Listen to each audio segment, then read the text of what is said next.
Hello there.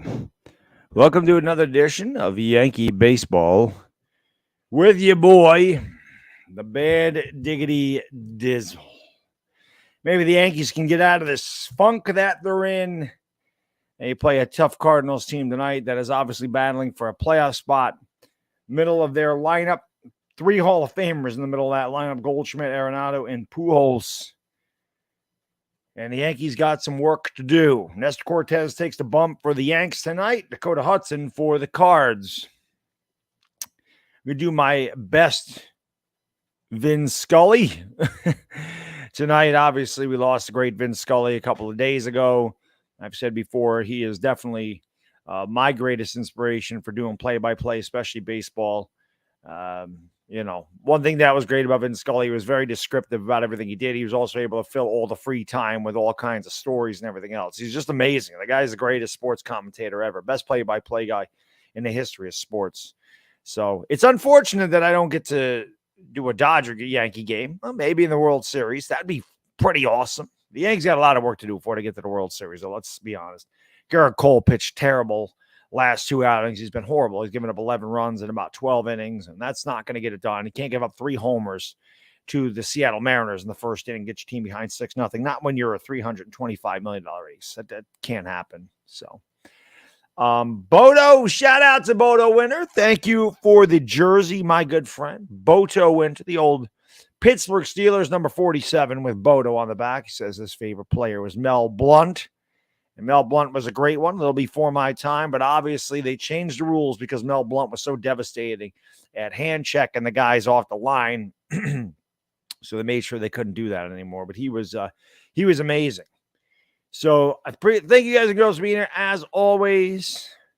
What's going on, Lucas? How you doing, my good man? Good to see you, sir. Actually drove by the liquor store today. I do plan on getting that scotch very soon. You're the man for that. I appreciate it. But yes, I plan on getting that soon. Obviously, football season's right around the corner. They had Fan Fest tonight. I live in upstate New York, so I couldn't go to that. I'll have a Giants video out tomorrow. I don't know what's going on tomorrow night. I might not be home. So Talking Giants might get pushed back to Sunday because my wife and I have something to do tomorrow. I don't know how late it's going to run into the evening. So we'll see. But Bodo, thank you for being here. I delayed my driving tonight because I promised you don't need to delay your driving to come in here. Do not, please, Bodo, do not work your schedule around me, my friend. I am certainly not worth it. Jared Punkham, Life and Sports, Evan Spitzberg, my man Lucas in the house, Jared Williams, Mick, Mike Gorga, what's up, buddy? Bobby Nardone, let's get a win is right. Ryan Call, what's up? Romario Osoria, thank you for hitting that like button. It does help out the stream huge. If you guys can hit the like and subscribe, that'd be great. YouTube took another 15 subscribers away from me today, so they're back at it. In case you are not subscribed or you were subscribed, just make sure you're still subscribed. Even Philly 500 says that like every video that he opens his videos with. He says, hey, subscribe to the channel. And if you are already subscribed, just make sure you're still subscribed because YouTube is just taking subscribers away from their content creators for really no reason at all. Tutto, grazie, paesana, grazie. He says, salute, Baddog. The Italian O-lines destroys ready to be launched for the 2022-2023 season. 6'4", 247, 36-inch arms, 8% body fat, jacked up physiques with savage intentions. Absolute beast. See, I'm a little more than 8% body fat, but I'm only 6 foot, 167 pounds. So I am definitely a thinner guy. I can't carry that much. I can't carry that much muscle mass. I can't carry that much weight and be 8% body fat. I just can't. My genetics do not allow it. So I have to be between 165 and 170. If I ever actually wanted to try to compete in a bodybuilding contest, I'd probably have to be in the low 160s. I'd probably have to lose another 5 pounds of fat. I bet you I'd have to be about 161, 162. It'd probably get me into the 7s, and then maybe. I know I could do it. I mean, prep would be a real bitch trying to. I'd have to eat a month out of a competition. I'd probably have to be eating 1,300 to 1,500 calories a day because I don't weigh a lot as it is. I maintain my weight kind of with 1,900 to 2,200 calories a day. And very, very, very low fat. Like yesterday, I only had 16 grams of fat for the entire day, and I had 270 grams of protein. So today's pretty close. I think I had 304 grams of protein and 23 grams of fat, like 140 carbs. It's not a lot. It's not a lot, but it's enough for me. But in order to get to bodybuilding competition level, man, I have to be ridiculous. Depressed Sox fan, what's up, buddy? Junior, how can I be the man when you the man? Bluegrass Picker, what's up? It doesn't affect me. I'm going 6. Oh, all right, but as long as it don't affect you, my good man. Gwendolyn, how you doing, my lady? Good to see you. Basketball season. Not too far away. Just a couple of months. We'll be back to being Laker dog. It's about 2 months away. October's only 2 months away, man. That is insane. October 3rd, the Lakers opening, preseason game starts. I'll be live for all the preseason games. 24-hour live stream is 2 weeks from tomorrow. I'll be live 9 a.m. August 20th. I will not stop streaming until 9 a.m. August 21st. Half of any proceeds I make during that stream, be it super chats, new members of the channel, merchandise sales, or ad revenue, half of whatever I get, I'll be donating to the Wounded Warriors Project. The seventh 24-hour stream I've done for charity. I always have a lot of fun. You guys and girls are the best. You help get me through it. I will be loaded up with C4. I plan on grabbing about probably 8 to 12 of those. Those things are expensive too. So these are like $3 a piece. I'm going to spend $30 on energy drinks to get through that. But I'll also have like I'll have a couple of 2 or 3 liters of this as well. I'll be hopped up on the caffeine, so hopefully I won't notice. But I appreciate y'all being here. Thank you. William Henry, AYG98, Sugar Daddy Williams. What's up, buddy? Cameron Gillius, New York dude. What is going on? Mark DeMaria, how you doing? Are you getting ready to go to action? Let me give you guys and girls the Yankees starting lineup tonight. For the Yankees, leading off and playing first base, DJ LeMahieu. Batting second and playing right field, the MVP of the American League. I don't think there's any question about it. Aaron Judge. Batting third and DHing tonight, the stash man, Matt Carpenter, former Cardinal. Cleaning up and playing second base tonight is Gleyber Torres. The third baseman, Josh Johnson, not my favorite Yankee, to say the least.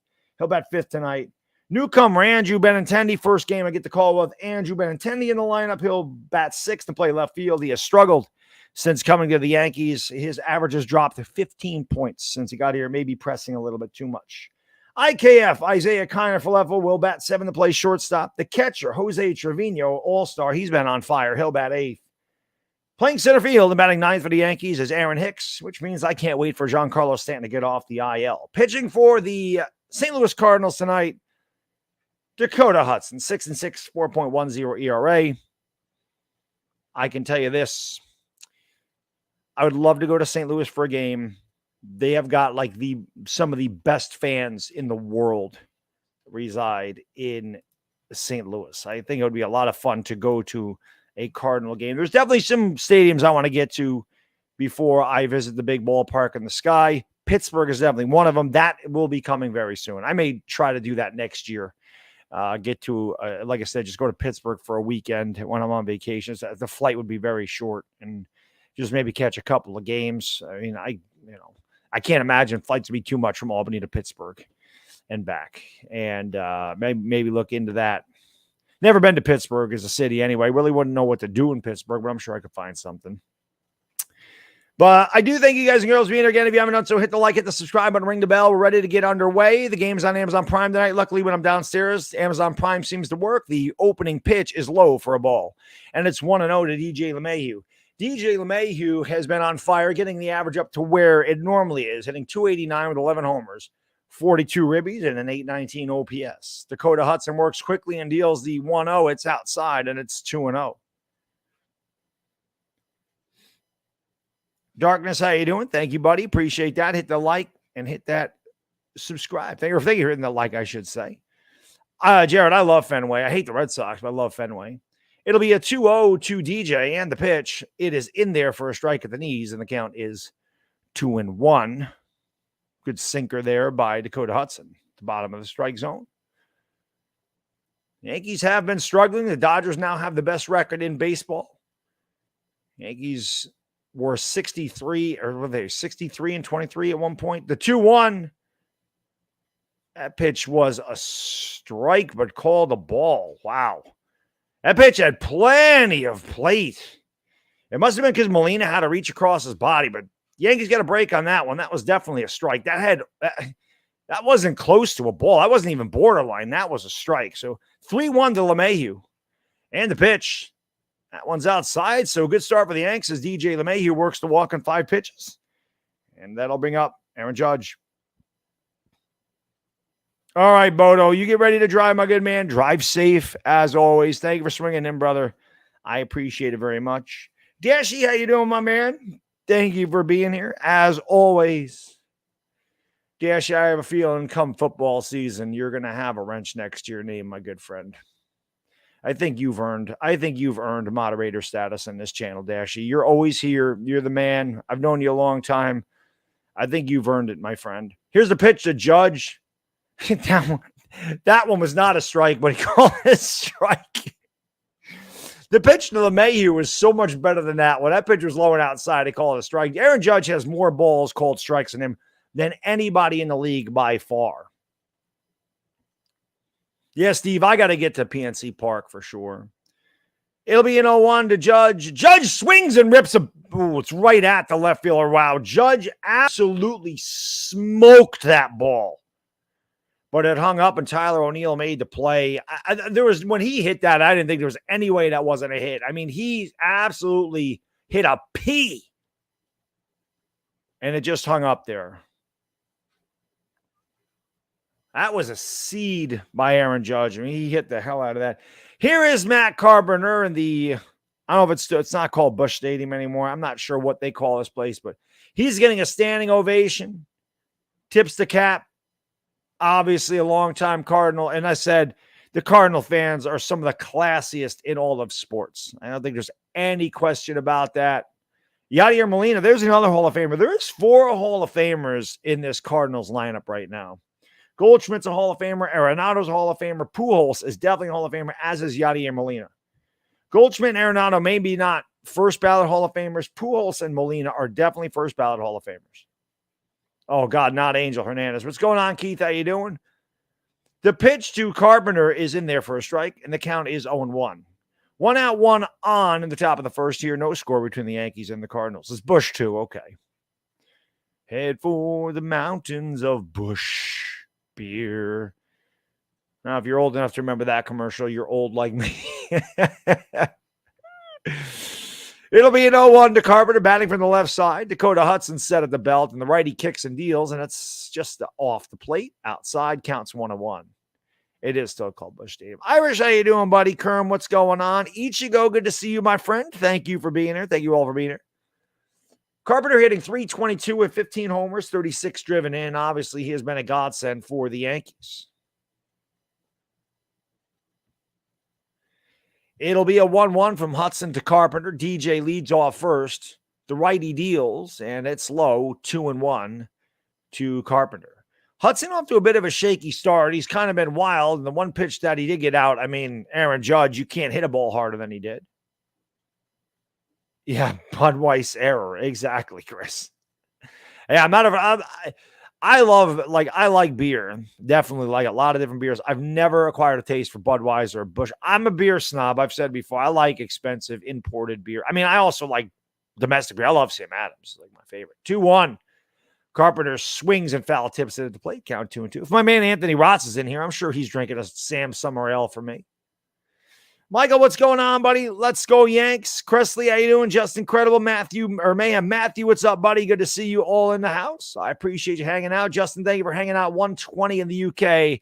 That means a lot to me, so thank you for being here, my friend from across the pond. Peroni is fantastic, Chris. Anthony, what's up, buddy? Bruin, how you doing? There you go. It'll be a 2-2 to Carpenter and the pitch. Carpenter takes it low and inside, and the count is full 3-2. We'll see if they put DJ LeMahieu in motion. The Yankees have definitely been aggressive on the base paths. Sometimes it has been good, and sometimes it hasn't. The other day when they were down 4-0, and with Rizzo at the plate early in the game against the Mariners, you really couldn't do that there. But I wouldn't be surprised if LeMahieu takes off. And Hudson thinking the same thing, throws over to first, and LeMahieu back easily. Obviously, LeMahieu is not going to be looking to do a straight steal here. So on a 3-2 pitch, when it's more of a hit and run, not a run and hit, it is up to the batter to make the contact, not up to the base runner to steal the base. So we'll see if LeMahieu is running. And the payoff pitch, and Carpenter fouls it back and out of play. We'll do it again. as LeMahieu was on the move. Alex Cedeno, what's going on? I don't know. I'm not at FanFest, man. I don't know when it started. I live very far north of New Jersey. So I'm not sure. Blue City, what's going on? Frank Rivera, how you doing? Yeah, Cardinal fans seem like they're awesome. Well, I'm sure they care if they win or lose, but they are some of the classiest fans in the sport. There's no doubt about it. It'll be a payoff pitch to Carpenter once again. We'll see if LeMahieu is running the pitch. Carpenter swings and grounds a base hit through the hole. DJ is going to go to third as he was in the move, so the Yankees have runners at the corners with one out. And that'll bring up the cleanup hitter, second baseman Gleyber Torres. So Carpenter grounded it right through the shift. And the Yankees have something cooking here in the first. It was just a hanging breaking ball in the inner half. Carpenter went down and got it. Golfed it in between first and second. If LeMahieu's not on first, it's a ground ball to the first baseman. But because LeMahieu was being held on, there was that hole over there. Goldschmidt couldn't get over there in time. And LeMahieu says, thank you very much. I'll go to third. I think the A's should move, Justin. They're averaging like 8,600 fans a game. It's embarrassing. The A's have to move. Here's the pitch. Gleyber takes a hanging change up there for a strike. And the count is 0-1. Let's go Yanks indeed, Philip. Let's go, baby.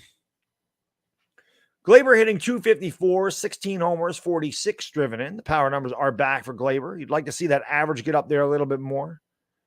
Yankees trying to get a run across here. Just takes a sacrifice fly. Sometimes Gleyber gets out of control, and he does there as he swings and misses at a pitch 2 feet off the plate, and the count's 0-2. Gleyber sometimes gets a little bit over anxious, trying to do a little bit too much there. That guy's hanging out at third, and he'll have a tendency to expand the strike zone. If you're Dakota Hudson and Yadier Molina especially, you know this, and you nibble with Gleyber. You make him get himself out in this situation if you're the Cardinals, because Gleyber does have the propensity to do so.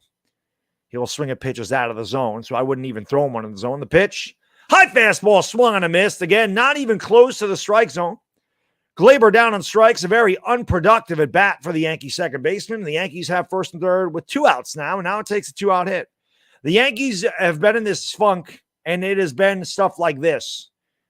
The reason, that was actually foul tipped in the glove, but this is the reason that they have not been winning games as of late. Earlier in the year, they would have been getting these runs in without a problem. Gleyber took a hanging changeup for a strike in the first pitch and then swung at 2 pitches out of the zone that were not close. Struck himself out. That'll bring up Josh Donaldson, who I have absolutely no faith in. He's hitting .220 with 10 homers, 38 driven in. He swings and hits it in the air, deep right field, back at the track, and it's over the center fielder's head and off the wall. LeMahieu scores easily, rounding third and coming home Carpenter stayed at third, my bad. But an RBI double for Josh Donaldson. There you go, Josh. What, I got to just talk shit to you and you get going here? So, what I have noticed about Josh Donaldson, the last couple of weeks, you have seen him take the ball to the opposite field with power. And whenever a hitter's going well, they let that ball travel and they take the ball down like that. I don't know why Carpenter didn't score. There's 2 outs, but I guess Carpenter's just that slow. Yeah, Coffee Cat, me too. Definitely was not expecting it. So then I bring up Andrew Benintendi. Like I said, he has struggled hitting since he's become a Yankee. That pitch is high, and the count is 1-0. Runners in second and third with 2 outs and a run in. The RBI double by Josh Donaldson scored DJ LeMahieu. Carpenter on at third, Donaldson on at second. Benintendi hitting .305, 3 homers, 41 RBIs. He has walked 7 times since he became a Yankee, but his average has dropped 15 points. Like I said, maybe pressing a little bit. And he swings and grounds it right to the second baseman. Edman throws over to first, and that retires aside. Could have been a lot worse for the Cardinals. The Yankees do get 1 run on 2 hits. They leave 2. We've played 1/2 inning. We'll go to the bottom of the first. Yankees 1, Cardinals coming to bat. I did hear about that, Anthony. Yes, I did.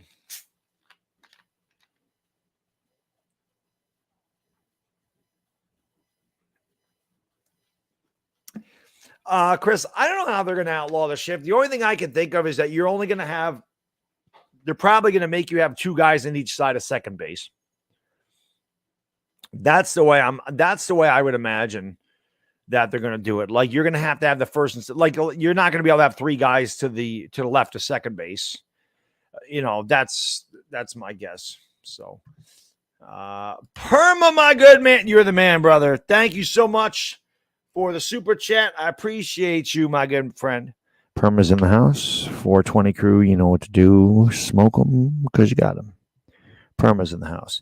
He says, so little raccoon problem on the Bean Ranch. I asked to borrow Granddad's traps, picking it up. I asked while it's pink. During the Clinton years, I was trapping raccoons and then painting them pink. We don't really have raccoons here, Perma. We have squirrels, though, man. God almighty, the squirrels are out of control up here. They're out of control. So we'll go to the bottom of the first. Here is the lineup for the Cardinals. Leading off, playing center field, Dylan Carson. Batting second and playing second, Tommy Edman. The first baseman, Paul Goldschmidt, having a great year, will bat third. Nolan Arenado cleans up and plays third. The DH, Albert Pujols, will bat fifth. Left fielder, Tyler O'Neill, bats sixth. Paul DeJong, the shortstop, will bat seventh. Catching and batting eighth, Yadier Molina. Batting ninth, playing right field, Lars Nootbaar. I love that name. On the mound for the Yanks, Nestor, the stash, Cortez, 9-3, 2.53 ERA. Seems to be back on track. Went through a little bit of a hiccup, but he has pitched well his last couple of outings. Let's hope it continues tonight. Yeah, Vader, he does need to settle in. You're right. Here's Cortez's pitch in there for a strike. The count's 0-1. Jim, how you doing, buddy? Thank you for being here, man. Appreciate it.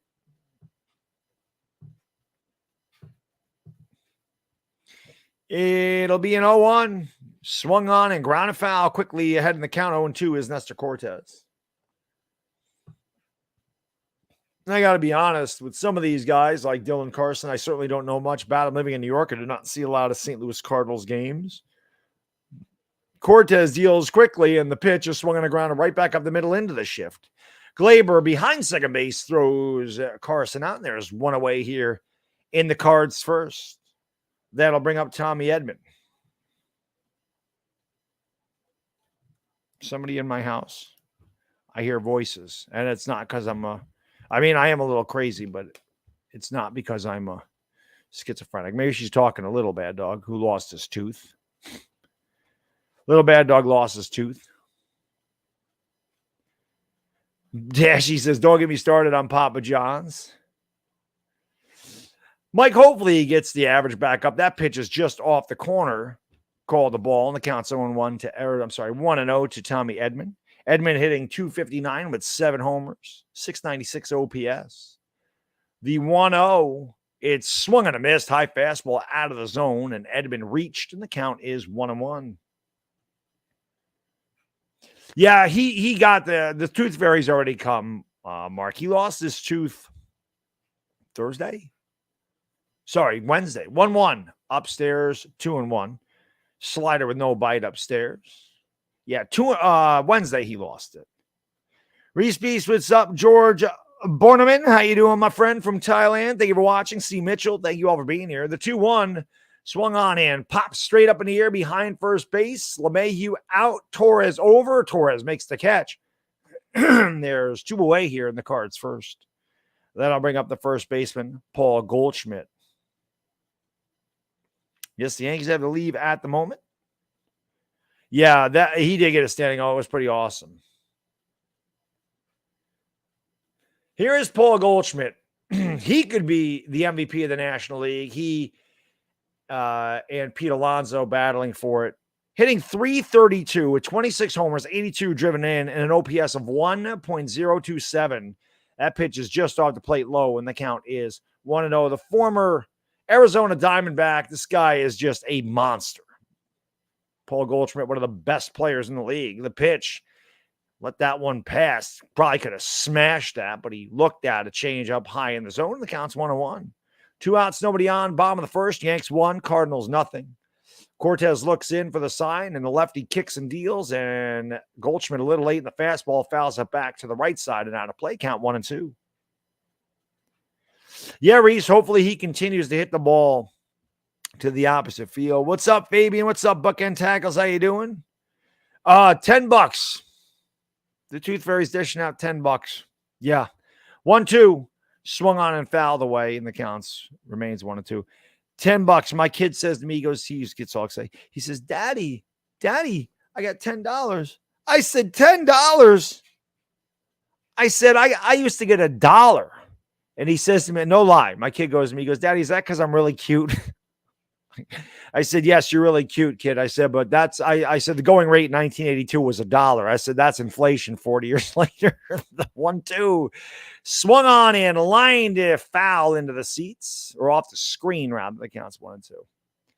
Yeah, 1982, when I was losing my teeth when I was 6 years old, I was getting $1. Basketball ooze, Marvin Salamada Mangadanga. Thank you so much for watching from the Philippines. The Lakers will be back very soon, my friend. 8:34 in the Philippines on a Saturday. Will, what's up, man? Thank you for being here. Cresley, how you doing? Thank you all for being here, guys. The 1-2 to Goldie. Swung on and grounded. Tough hop. Picked up by IKF. Stays in front of it. Nice recovery by Karner Road. He throws over to LeMahieu, and that will retire the side. The Cardinals go in order in their half of the first. We'll go to the top of the second. Yankees lead 1-0. Afghanistan, what's up, buddy? How you doing, Jonathan? What's up, my man? Day is good. It's Friday. I love it. I'm thinking Sunday probably. I'm going to say Sunday for Talking Giants. I know Chris had the Fan Fest tonight. Otherwise, we would have done it tonight. And I'm not sure what's going on tomorrow. We got a babysitter for little Baddog. My wife and I, we had a housewarming party to go to. Thinking about maybe going to the casino afterwards. So I'm not sure. I don't want to commit to tomorrow night doing Talking Giants and then not being able to do it. We'll have a Giants video out tomorrow. But I'm going to say Talking Giants is probably going to be Sunday. And then, of course, on Thursday, Chris and I will be live for the game, probably on his channel. I think this year the opening day game against the Titans will be on my channel because we did opening day on his channel last year. So I'm pretty sure that's the way it works. So he'll do game 1. I'll do game 2. He'll do game 3. I'll do the opening day. And then obviously we'll alternate from here on in. I don't know, Tom. I have not seen their practice. They started early tonight. So I'm not sure. Or I started late tonight. So I started like 6:30 tonight. So I don't know how training camp went today. Afghanistan, usual time, 9:45, 10 o'clock. It's always the same. I always have to do stuff later in the evening. Christopher Fisk, what's going on, my man? Thank you for being here, guys and girls. I always do appreciate Dante Viper. What is going on? Right? How can I be the man when you need a man? Hit the like and hit that subscribe button, ring the bell if you guys and girls are new. I appreciate you being here. Dan, let's get the win tonight. Indeed, we need some wins, man. We need some wins. It'll be the bottom half of the order for the bottom third of the order for the Yankees. IKF, Jose Trevino, Aaron Hicks, schedule 3 for the Yanks in their half of the second. They lead 1-0. Isaiah Karner for 11, hitting .275, no homers, 32 driven in. The modern day Alvaro Espinoza. Dakota Hudson on the mound, and the righty kicks and deals, and IKF takes a slider on the outside corner, count 0-1. Dante, how can I be the best when you're the best? Gwendolyn, my lady, thank you so much for the super chat. I appreciate it very much. I don't have anything in my glass. I got to raise the 2-liter. Pitch outside, 1-1. Thank you, Gwendolyn. Really appreciate it. She says, I remember back in the beginning of 6th grade, I had top front teeth removed because it was still a baby tooth. So I had to get braces back in 2013. Yes. 1-1 in there for a strike at the count 1-2. These eye teeth on me, especially this one. I still had my baby tooth, I think, when I was in 10th or 11th grade, and the big one was coming through there. And because I had to have it pulled, it totally screwed up my teeth. Pitch upstairs, 2-2. I have my mother's teeth. My mom has the same type of teeth. She has big eye teeth, which is perfect for me being Baddog because I have them fangs here. And then my bottom teeth got screwed up because I actually had a wisdom tooth come right through all the way and develop the 2-2 outside. 3-2 to IKF leading off the second. We know he's going to swing. He doesn't walk. So because it came all the way through, they didn't pull my wisdom tooth, and it crunched my teeth together because I have an extra tooth in the bottom of my mouth. And IKF does swing a ball, 4 rolls it slowly to short, and he beats it out. Good try by DeJong, but IKF, who reached 2 feet outside and hit a weak dribble at a short, hustles down the line and gets himself an infield single. He is not going to walk, man. They tried to walk him, but he's like, no way am I walking. I'm walking here. Yeah, he ain't walking. He's not Dustin Hoffman. Yeah, Noah, I have never, like, none of the other three even came, like, they didn't even break the surface. They did not, I never had any wisdom teeth pulled because they never even developed. But that one back here, left side of my mouth came all the way through. And I'm like, all I did was messed up my teeth. I didn't get any extra wisdom out of that.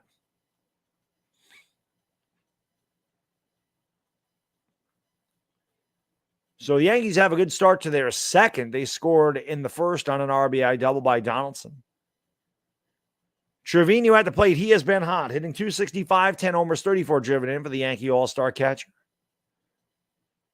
The pitch is upstairs, and the count's 1-0. Dakota Hudson, not overpowering by any stretch of the imagination. Looks like he has been wild tonight. It looks like he has had his sinker up, which is definitely not where a sinker ball pitcher does not want to live up in the strike zone, because they will not be living long.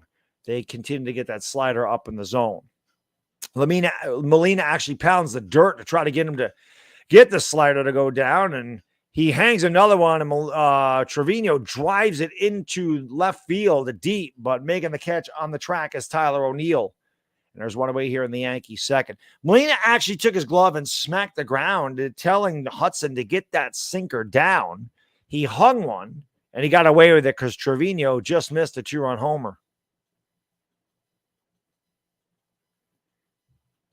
That'll bring up the center fielder, Aaron Hicks, who has been ice cold. I think he finally got a hit the other day after breaking his 0 for 24, but he's hitting a solid .223 at 6 homers.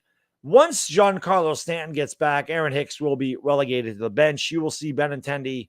You'll see,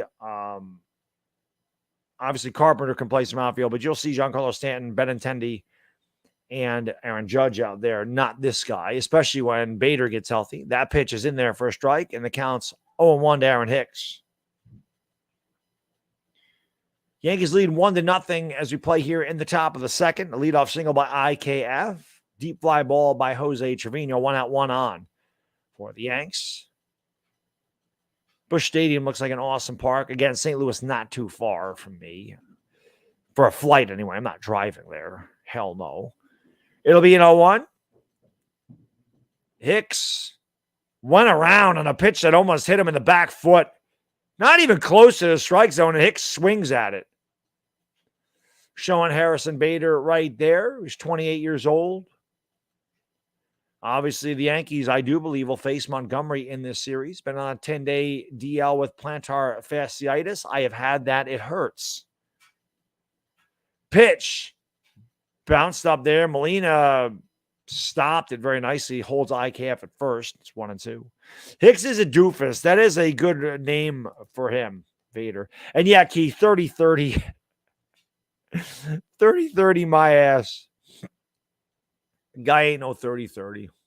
Look at how big Judge is compared to Aaron Boone. Like, all you gotta do is look at Judge's head. It's like the size of Aaron Boone's torso. Judge is a big man. It'll be a 1-2 to Hicksy, and the pitch way upstairs, 2-2. Man with plan, what's going on? I still got 2 baby teeth. Never had a full tooth develop behind. That's crazy. They had to use bonding to make them into. That's crazy. Isn't it funny how your teeth work? It's just weird. Some people have like the most perfect teeth. They come in straight, they come in nice. Some people's they're really messed up. Mine are like just crooked. They're strong as hell, but they're crooked. 2-2. Hicks takes outside, 3-2. We'll see if IKF's on the move. He does lead the Yankees in steals. Hicks does make contact. He's not a huge strikeout guy, but he does strike out. But IKF can steal it. Obviously, you'd like to get IKF in scoring position for LeMahieu. Yeah, I've had one cavity my entire life. That was it. It'll be a payoff pitch to Hicks, and Hicks swings and fouls it off his ankle. And the count remains full 3-2. IKF was on the move. I hear you, man, with plan. I hear you. Irish Rover, what's going on, buddy? Anthony, no, I can't say I have confidence. I mean, I think the Yankees are getting to the ALCS. I'll say that. Houston, it's hard to say I have confidence to beat Houston. Can the Yankees beat Houston? Absolutely. We're good enough to beat anybody, but they've had our number. Payoff. Hicks takes low. Good at bat by Aaron Hicks. Give him credit. Hicks got behind 0-2, and he works a walk. So a good at bat by Hicks. And again, Dakota Hudson has been all over the place. Listen, the last game I did, maybe it wasn't the last game because it was against the Mets. There was one game I did where the Yankees, it was against the Mets, I think, where it seemed like the Yankees were up by, or it was against the Orioles. It seemed like the Yankees were up by like 10 runs, and they could never get away. And the Orioles came back to win. Like right now, the Yankees have got Hudson on the ropes. This guy can't throw strikes. His sinker's up in the zone. Like the Yankees have got to take advantage. The Yankees got to they got to get this guy out of the game. Like they got to knock him out early. Pitch to LeMahieu's way upstairs. Counts 1-0. Hudson doesn't have it tonight. Molina's going to go out and talk to him. The Yankees have got to take advantage of it. You got runners at first and second with one out. You got LeMahieu and then Judge. And on top of that, the Yankees had a good opportunity in the first. Gleyber Torres swung at 2 pitches out of the zone and struck out. Then Donaldson hit an RBI double. Carpenter probably could have scored if he could run at all.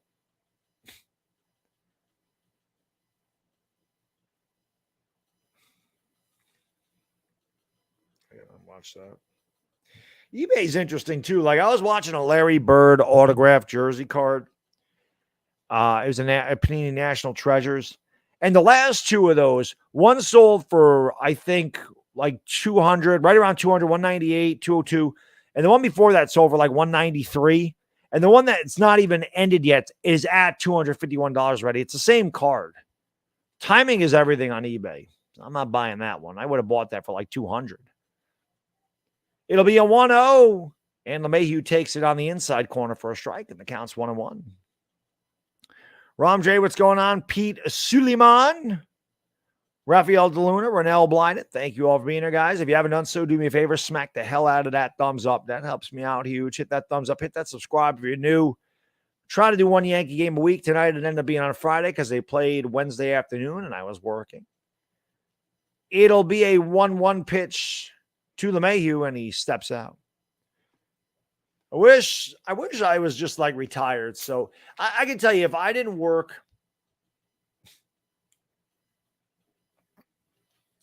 if I didn't work 7 to 4 Monday through Friday and my kid was grown up, like if I was able to retire, I'd do every Yankee game. I'm dead ass serious. Like I would call every Yankee game. When I go to the gym during the day, do the Yankees at night.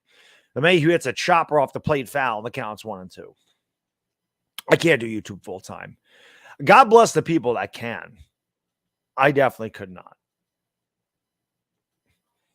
I think Rizzo just has a night off, Dave.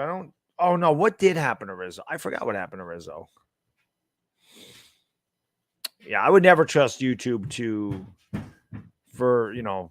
pay my bills. There's no way. Not with the way they act towards content creators. There's just no way I could trust it. It'll be a 1-2 and Dakota Hudson steps off. Gallo not being on team, I don't have thoughts about that. I hope he does well with LA. The Yankees were off yesterday, Reese Beast. Dominic, what's up, buddy? It'll be a 1-2 and the pitch outside 2-2. Yeah, Coffee Cat. I work a lot. I don't know what else to say, but I work for the state of New York, so I got a pretty good job. The benefits are amazing. Retirement's really good. That's why I would, regardless, I'll stay there till I'm able to retire. Hopefully I can retire before I'm 60, but I'm thinking 60 is about it. 2-2, chopped up the middle, right back to Hudson, throws the second one on the first double play. So the Yankees squander another opportunity. No runs, 1 hit because of double play, just 1 man left. We've played 1.5. We'll go to the bottom of the second. 1-0 Yankees. And again, you can already feel that the Yankees are going to find a way to lose this. You can feel it. They should be up 4-0 in this game already. They just too many opportunities. They have been really bad in the last month with runners on base, and they've already left 3 men on base tonight. Really 4. But yeah, it is crazy. Dashy, thank you for the super chat, brother. I appreciate it. $4.20 from Dashy. $4.20 from Dashy. 420 crew, you know what to do. Smoke them because you got them. 420 from Dashy. He says no pineapple on a pizza, Dominic. You know what, Dashy? You're the man. I'm gonna do this. I mean, usually my moderators vote on mods, but I'm gonna make the executive decision. Mod squad. Dashy, welcome to the mod squad, my friend.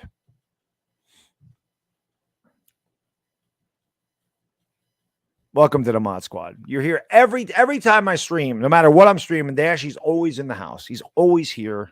He always tells Dominic no pineapple on a pizza. So, he's here every stream. He always supports. Dominic, thank you for dropping a link to my 420 merchandise. I appreciate it. Yeah, Chris, how can I be the man when you're the man? But Dashy deserves it. Dashy's always here.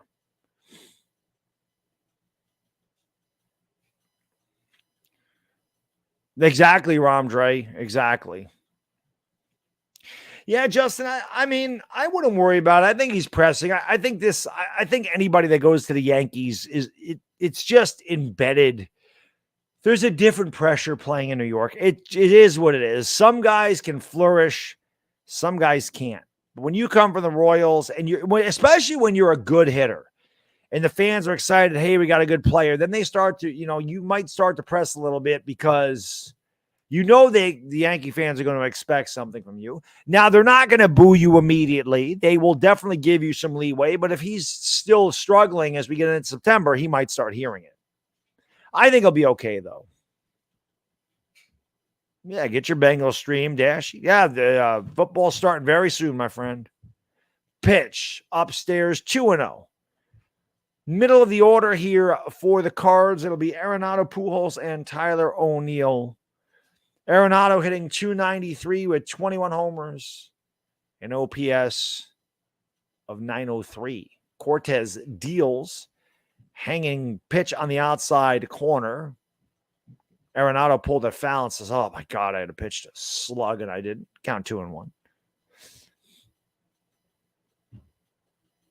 Yeah, Christopher, but I don't know if anybody wanted Tyone, but I would have rather kept Monty myself. Not that I was a big fan of Monty. The 2-1s upstairs, 3-1. I didn't think Montgomery was going to be on the starting rotation for the Yankees postseason roster, but I thought he'd be in the pen. Yeah, Justin, I don't think anybody wanted Tyone. I think that was why. 3-1, not even close. So Arenado walks on 5 pitches. The Cardinals with a good start here to their second. That'll bring up the future first ballot Hall of Famer, Albert Pujols. What a treat it has been to watch this man play for the last 21 years. This guy is just one of the greatest hitters of all time. One of the greatest right-hand hitters of all time, for sure. Obviously, nearing the end of his career, hitting .231 with 7 homers and 24 RBIs. He's still a very dangerous hitter. But this guy, man, I don't think people appreciate how good this guy was. That pitch is up and in. And the count's 1-0. Cortez having a hard time finding the strike zone here in the second. Obviously, he fell off a little bit when he went to Anaheim, signed that big deal. But if you watch this guy play his first go-around with the Cardinals, he was unstoppable. That's why he was called the Machine. Pitches outside. Pitches thrown over to first. Montez pitches Sunday. When does Montgomery pitch? I think he pitches in the series too. There you go. 3-time MVP, 2-time world champ, 11-time All-Star, also the Rookie of the Year. The 1-0 in there for a strike, and the count's 1-1. I also believe Pujols is one of the few active players. I'm pretty sure he was an answer to that trivia question the other night. Who are the 10 active players that have had 10 300 seasons or more? I'm pretty sure he was in there. Trout was in there, I remember. I'm pretty sure Pujols was in there as well. The 1-1. Pujols swings and he fouls it back, and he knows he had a pitch to hit. Mad at himself, and the count's 1-2. Cortez getting the ball up here in the second inning. That's not good. Cortez is also not overpowering. You got a couple of guys that, throw low to mid 90s on the mound tonight. So these guys aren't blowing it by anybody. They depend on change of speed and control. Cardinals have had a great history as well. The most underrated player in the history of baseball played in the Cardinals, in my opinion. 1-2, way upstairs, 2-2. That's Stan the Man Musial. Dude is a career 336 hitter, 475 home runs. Musial was, I didn't see him play, but the guy's so underrated. I'm thinking next weekend I don't know what the hell's going on next weekend. I'm thinking we're taking a trip to Cooperstown. I got to get to Cooperstown. My wife mentioned it. We got to go out there for a day. I got to get back to the Hall of Fame. 2-2. Oh, that's crushed. Actually, it's not crushed. It went off the end of the bat. The ball is going to be caught. Nice run and catch out there by Benintendi towards the line. The launch angle fooled me. The way Pujols hit that ball, I thought he got all of it. He got underneath it. He knows it too. He just missed. He just missed that pitch. And I'll bring up Tyler O'Neill with 1 out. 233, 6 homers, 36 driven in. Yeah, Pujols is awesome. Yeah, Coffee Cat, the way he swung that bat, the way that went up, I thought we were in trouble. That was a John Sterling call. Pitch out of the stone, and the count's 1-0. That's awesome, Dan. I haven't been to Cooperstown since my son was born. When I go, you can record and stream, so I'm definitely going to vlog. I'm probably going to live stream from the Hall of Fame for like a half an hour. 1-0, swung on and fouled straight back by O'Neill. Counts 1-1. 1-0 Yankees as we play here in the bottom of the second. Nolan Arenado on at first for the Cardinals with 1 out. 1-1 count on Tyler O'Neill.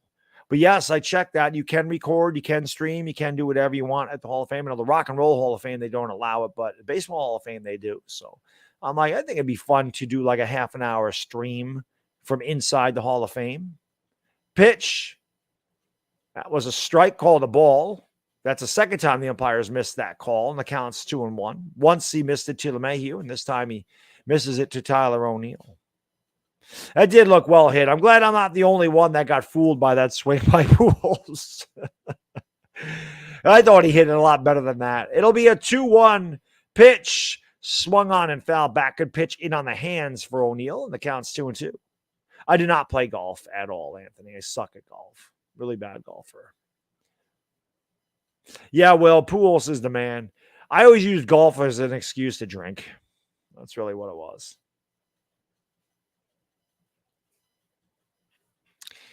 It'll be a 2-2 pitch here to Tyler O'Neill. Arenado leads off first. The lefty set at the chest. And he kicks the deal. Swung and a miss. Strike 3. So he went up in the zone with a 93-mile-an-hour fastball. Still the best pitch in baseball. That's baseball, Susan. 93 upstairs. And there's 2 away here in the Cardinals' second. That'll bring up the shortstop, Paul DeJong.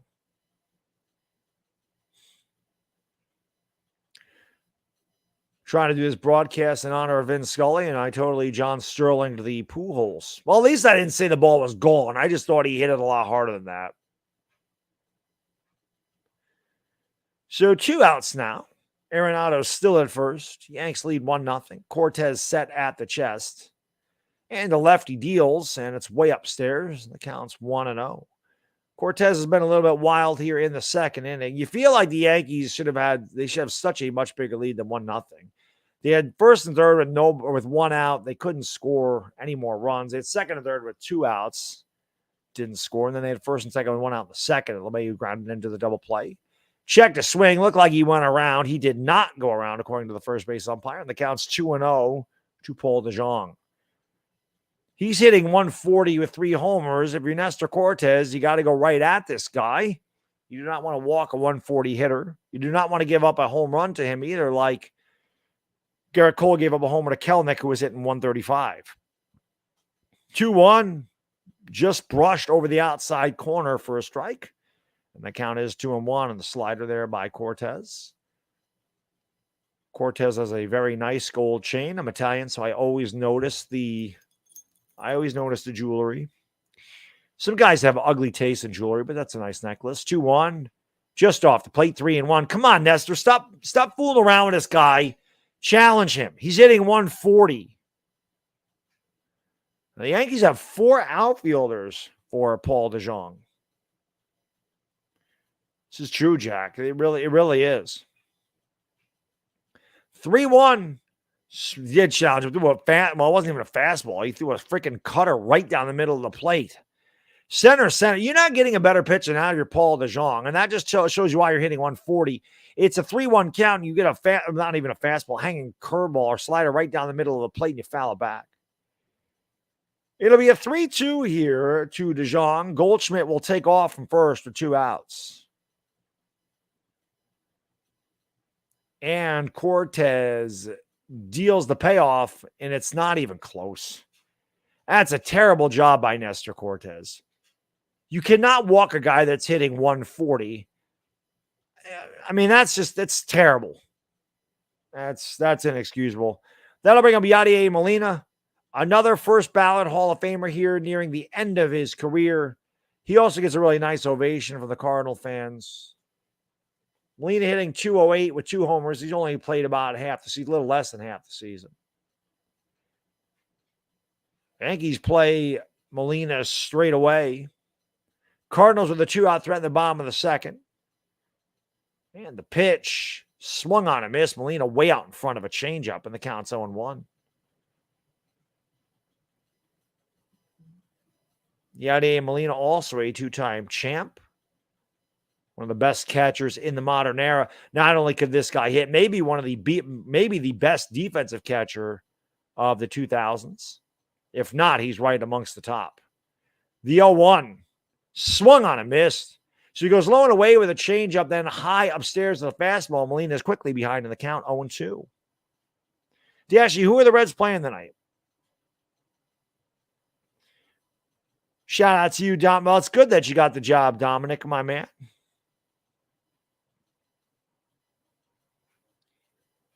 It'll be an 0-2. The pitch swung on in, foul back. Molina reached outside.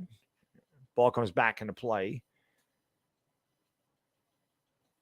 Yadier Molina, 19th season in the league, 2-time world champ, 10-time All-Star, 9 Gold Gloves, 4 Platinum Gloves. That just tells you, again, he probably is the best defensive catcher of this century. Janice, thank you for being a member for 14 months, my good lady. She says, go Yankees and rest in peace, Vin Scully. Absolutely, Janice. The greatest announcer of all time. It'll be an 0-2 to Molina. Cortez set at the chest. He kicks and deals. Swung on a line right back up the middle. Base hit center field. We're going to be tied at 1 apiece. Another horrendous pitch by Nestor Cortez. Ahead in the count, 0-2. Throws a slider hanging right down the middle of the plate. And Yadier Molina has been doing that a long time. The Cardinals tied the game at 1. Nestor Cortez not long for this game at all. Walked a 140 hitter, missing location, wild in the strike zone, wild out of the strike zone. He's got nothing tonight. And again, I said it going into this inning, you can feel this slipping away from the Yankees. It could be a long night for New York, as they have had multiple opportunities to get way out in front, and they couldn't do it. And now here come the Cardinals charging back. And one thing you've seen during this bad stretch of Yankee baseball is opposing teams have been the ones getting the 2-out base knocks to drive in runs while the Yankees leave a village on the base paths. Not going to win any games that way, let alone any playoff series. The Yankees better get it together for October, because if they play like this, it's going to be an early exit. Pitch swung on and fouled back by Lars Nootbaar. And the count is 0-1. Nootbaar hitting 227, 5 homers, 19 driven in.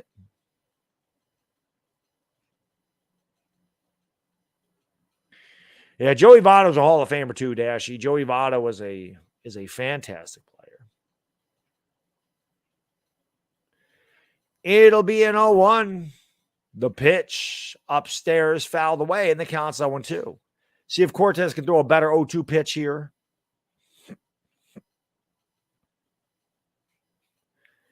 Game is tied at 1 apiece. Cardinals have runners at first and second with 2 outs to play here in the bottom of the second. An RBI double by Donaldson in the top of the first for the Yanks. RBI single in the bottom of the second here for the Cards, both 2-out RBIs. The 0-2, Cortez came Laredo, a la David Cohn there, but he missed outside, and the count's 1-2.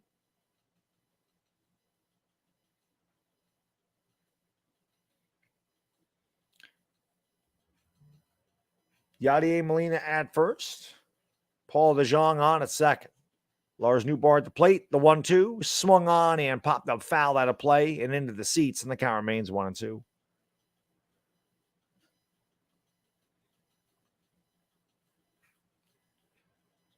Yankees have just not been good over the past month. They have been about a below average team. They got off to an amazing start. I believe they were 65-23. Pitch swung on and popped up in the air on the infield. LeMahieu there at first makes the catch, and that will retire the side. But the Cardinals get one run on one hit. They leave two. We've played two. We'll go to the top of the third. It'll be Judge, Carpenter, and Torres for the Yanks. We're tied at one apiece. I'm going to hit the head. You guys do me a favor. You hit the like, hit the subscribe button while I'm hitting the head. The subscribe button is free, easy to do. I try to do one Yankee game a week. There's going to be tons of Giants content. There's already been a lot of Giants content on this channel. Anyway, I'll have a Giants video tomorrow. Talking Giants probably Sunday night. I'm going to have Tim from Online Big Blue on the channel on Tuesday. Obviously, the Giants play on Thursday night. A lot of Giants content coming. Basketball will be here in October. 24-hour stream is August 20th. And like I said, I try to do one Yankee game a week. When the Yankees make the playoffs, I'll be doing almost every game for the Yankee playoffs. So make sure you guys hit the thumbs up. It helps me out huge. It is free. It costs nothing. Hit the subscribe. That also helps out huge. We're trying to get to 100,000 subscribers, whether YouTube likes it or they don't. They certainly don't because they take them away from me every day. So you guys hit that subscribe button. Thank you for being here. I'll be right back.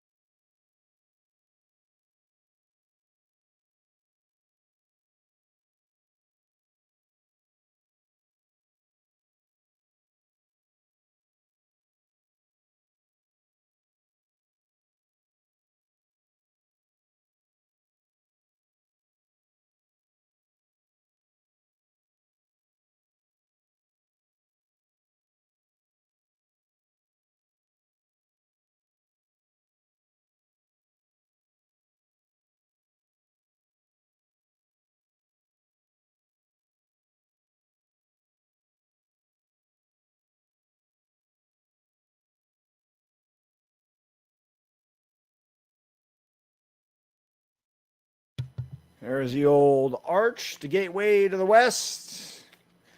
Tied at one apiece as we play here in the top of the third.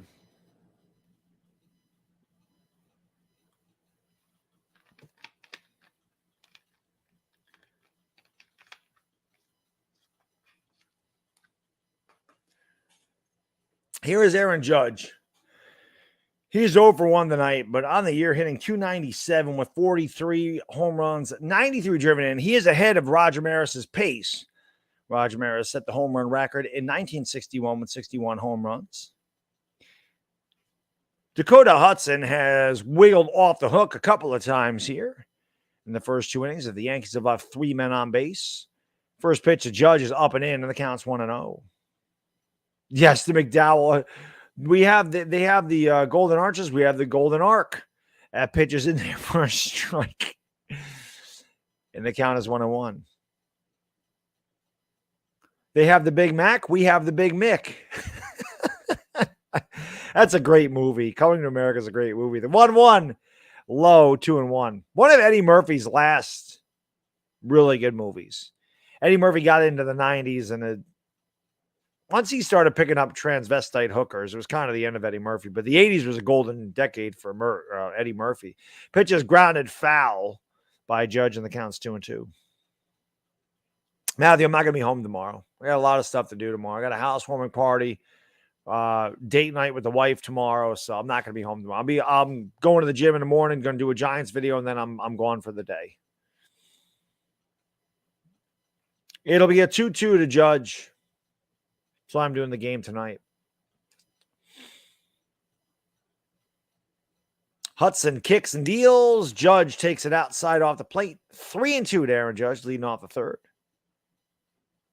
Yusef Karstonovich, how you doing? What's up, buddy? Good to see you. The payoff to Judge. Swung on and sliced foul right side and out of play. And the count remains full 3-2. Judge leading off the top of the third for the Yanks. We're tied at 1 apiece. If you just tuned in, an RBI double by Josh Donaldson in the first for the Yankees. An RBI single by Yadier Molina for the Cards in the bottom of the second. Dakota Hudson about to deal the payoff to the American League MVP. And he hits it in the air, swung a ball four. It's going to be a tough play. Will it find grass? It will. Base hit for Aaron Judge, and I think the ball hit him as he was trying to get back to first. It's been that type of year for Aaron Judge. Everything seems to fall in. He hits the ball 460 feet with an exit velo of 115, and that had an exit velo of about 65, but it fell in between Goldschmidt and Nootbaar as he got jammed. But as my guy, L.A. Lou, would say, it looks like a line drive in the box score. So the Yankees, with a good start to their third. Of course, they have had men on base every inning. They've had 2 men on base. They've been unable to really cash it in. That'll bring up Matt Carpenter. For the third straight inning, the Yankees have their leadoff hitter on.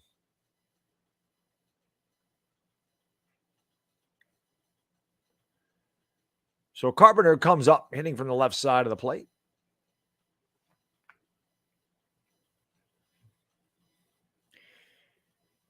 Judge takes his lead off first. Hudson deals to Carpenter, and Matt takes up in the zone for a strike. And the count is 0-1. I have said when the Yankees make the playoffs, I may grow the stash for the postseason. There is no doubt I can do it. If anybody knows me, you guys know how quickly my facial hair grows. As you can see, I think I shaved on Tuesday, and this is already needs to be shaved again. Thank you, Card Vibe. I appreciate it, buddy. The 0-1 in there for a strike. Count quickly 0-2 to Carpenter. That was a strike. Carpenter didn't agree, but that had plenty of the plate. Dakota Hudson is still up in the zone. And again, I mean, he's a sinker ball pitcher. The Yankees should be hammering this guy right now.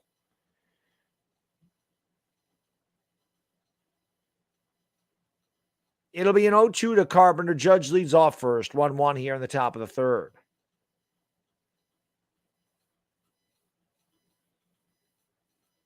And the 0-2 to Carpenter, way upstairs, 1-2.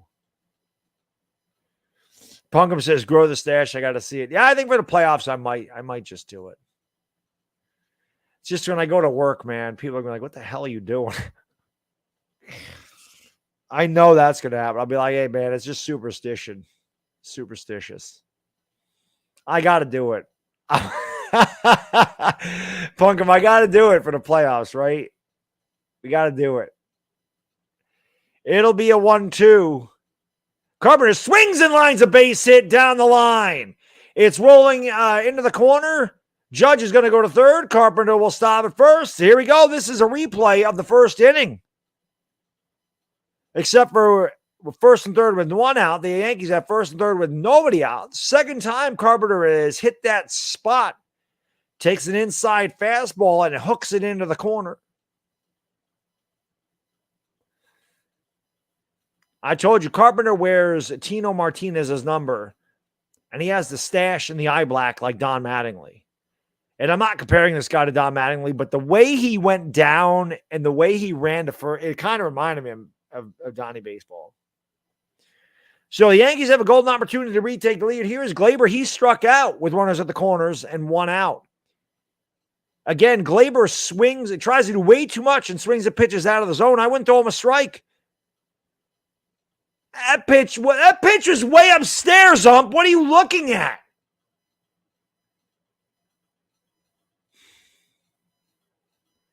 Man, that hurts. You know, you're a batter. You're up there.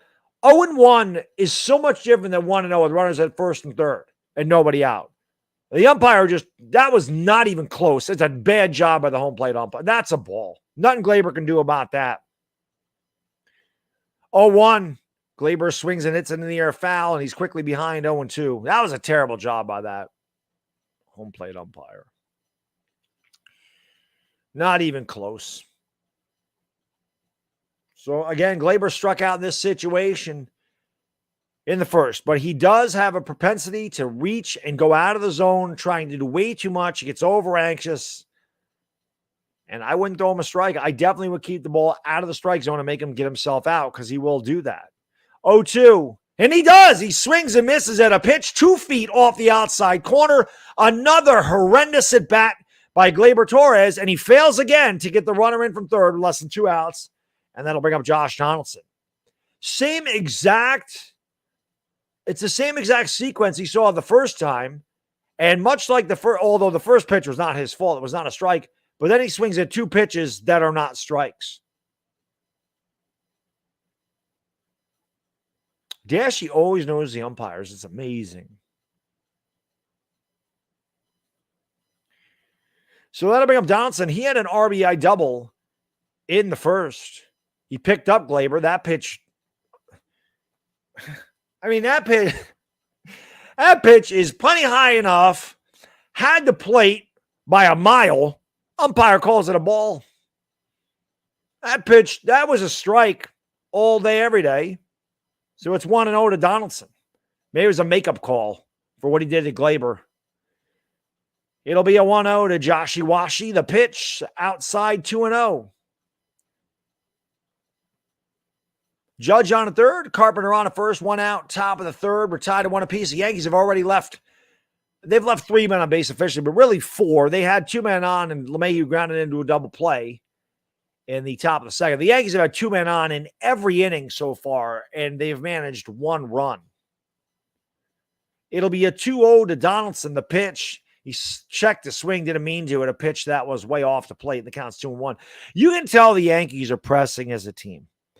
When they were playing really well and they were the best team in baseball, they were laying off these pitches. They were spitting on these pitches.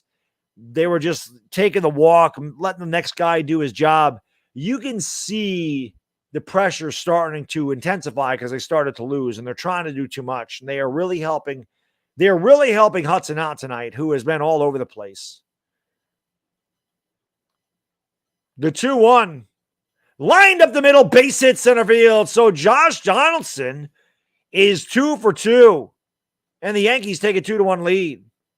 But Josh Donaldson, man, if this guy could ever get going, he could be such a big addition for the Yankees in the middle of this lineup. The first inning, he freaking hit a ball to dead center field off the wall, and this time he hits a line drive right back through the box. So both RBIs belong to Josh Donaldson. The Yankees have 6 hits through 2 1/3. They lead 2-1. We need Donaldson big time.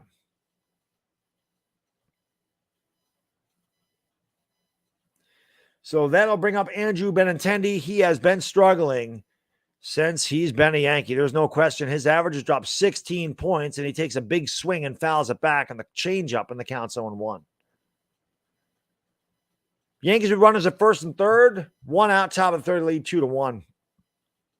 Benintendi hitting .304, 3 homers, 41 RBIs. He was hitting .320 when he came over here. He has walked 7 times, but hits have been sparse since he's became a Yankee. The 0-1 inside, it almost hit him.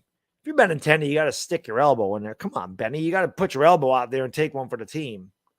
It was 90 miles an hour. I mean, I'm not saying that wouldn't hurt. I got hit by a pitch that was 90 miles an hour and it hurt like hell. But, you're a Major League Baseball player. Just kind of turn your hip into that one and take it. Seaghost, David G. What's going on, fellas? Thank you for being here. It'll be a 1-1 pitch. Benintendi swings and hits it in the air to left field. Not deep over there as O'Neill. He makes the catch. Another bad at bat for Benintendi, who continues to struggle mightily in a Yankee uniform. Runner stay put. That'll leave it up to Isaiah Karner Falefa. IKF had an infield single his first at bat. He should have walked. It was a 3-2 count. He swung at a pitch way off the plate and had a slow dribbler to DeJong, but beat it out for a hit.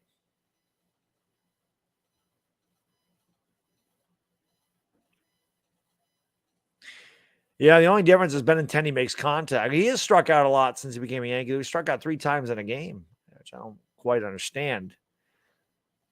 The pitch to IKF, swings and grounds it right to second. Weak ground ball. Edman throws over to first, and that retires the side. The Yankees do get 1 run. They leave 2 more. They've left 6 men on base through 3 innings. We'll go to the bottom of the second. It's 2-1 Yankees. Another squandered opportunity for the Yankees. The Yankees should have scored 6 runs in this game right now.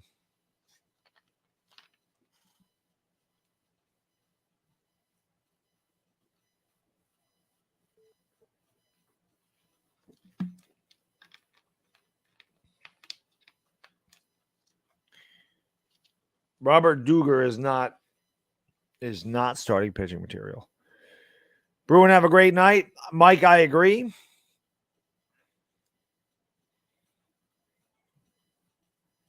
Got a picture of Carl Banks. Awesome. I hate these games for the Yankees. They're so frustrating. I mean, this is the way the Yankees have played the last 3 or 4 years. They've just left like so many men on base. They leave a village on the base paths. They have 6 men on base through 3 innings. They've had 2 guys on base every inning. They've scored 2 runs. Gleyber Torres has struck out twice with a guy in third and less than 2 outs.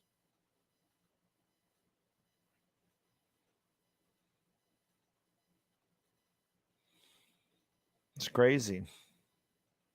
He's 1 for 22. I knew he was struggling. I didn't know it was 1 for 22. That's pretty bad, though. That's pretty bad. Back problems always scary, Mo. Back problems are different. I mean, I have back issues, so they're not fun, and I don't really know what his back issue is.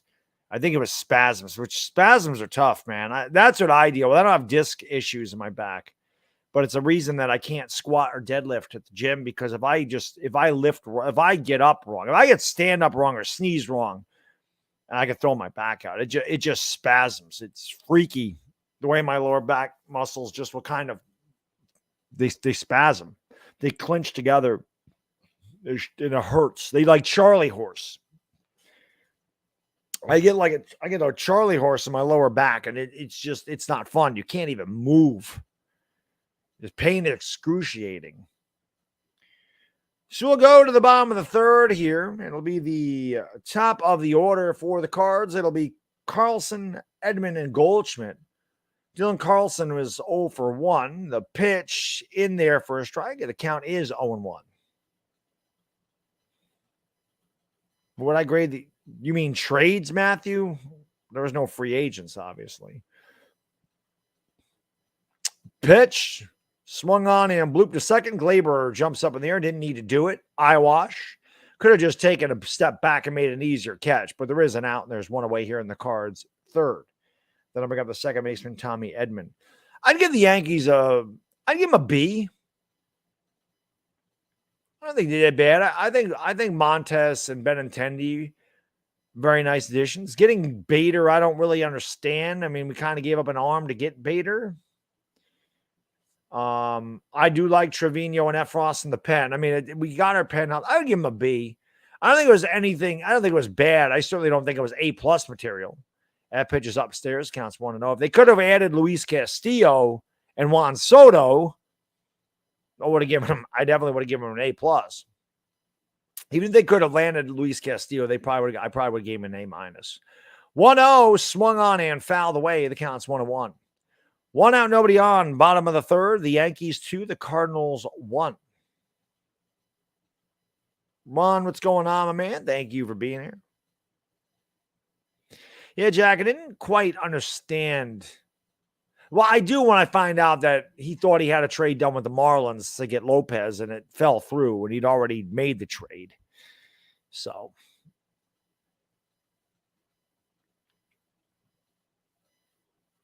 Yep, Michael, you're right. Pitch swung on and grounded hard to third, knocked down by Donaldson, picks it up, throws across the diamond, and gets Edman. Nice play by Donaldson. But yes, Michael, I agree. It's brutal. I don't get him through. Like I do everything I can to avoid it. Like a lot of things I do at the gym, I always have my back supported. Like I do not do like standing curls. When I do curls, it is on a preacher bench, or it's with the cable machine, or like I do hammer curls. Hammer curls I do, but I try not to do a lot of things where my back is kind of free to move. Legs are like I pushed a sled. That is my back is supported in everything I do with my legs always. It'll be a 1-0, but yes, I could stand up wrong, sneeze, and it can go out. It sucks. The 1-0. That pitch is in there for a strike, 1-1. I met my chiropractor always tells me, he's like, well, especially when I heard it. He doesn't say when it's healthy like it is now, but he'll say, if I strain it a little bit, he's always like, get out of the car like you're 80 years old. 1-1 inside, 2-1. But when you deal with it for so long, you kind of get acclimated to taking care of it. You know, you're more aware of it, but the back spasms do suck bad. The 2-1 to Goldschmidt in there for a strike. Good pitch by Cortez. Just hit the plate. And the count's 2-2.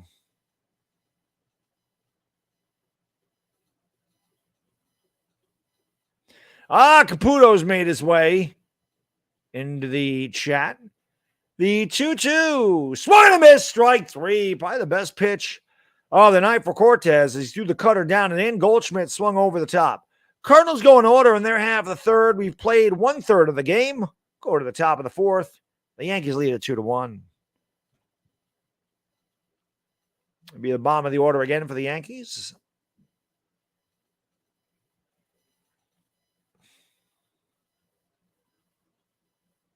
IKF, Trevino, and Hicks.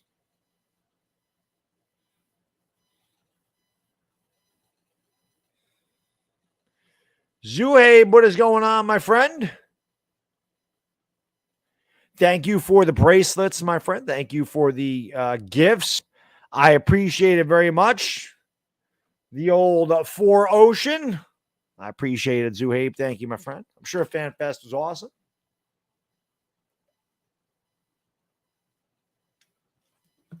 I miss them being here in Albany, that's for sure. For 16 years, I would spend my summer down at SUNY Albany watching the Giants practice. No longer.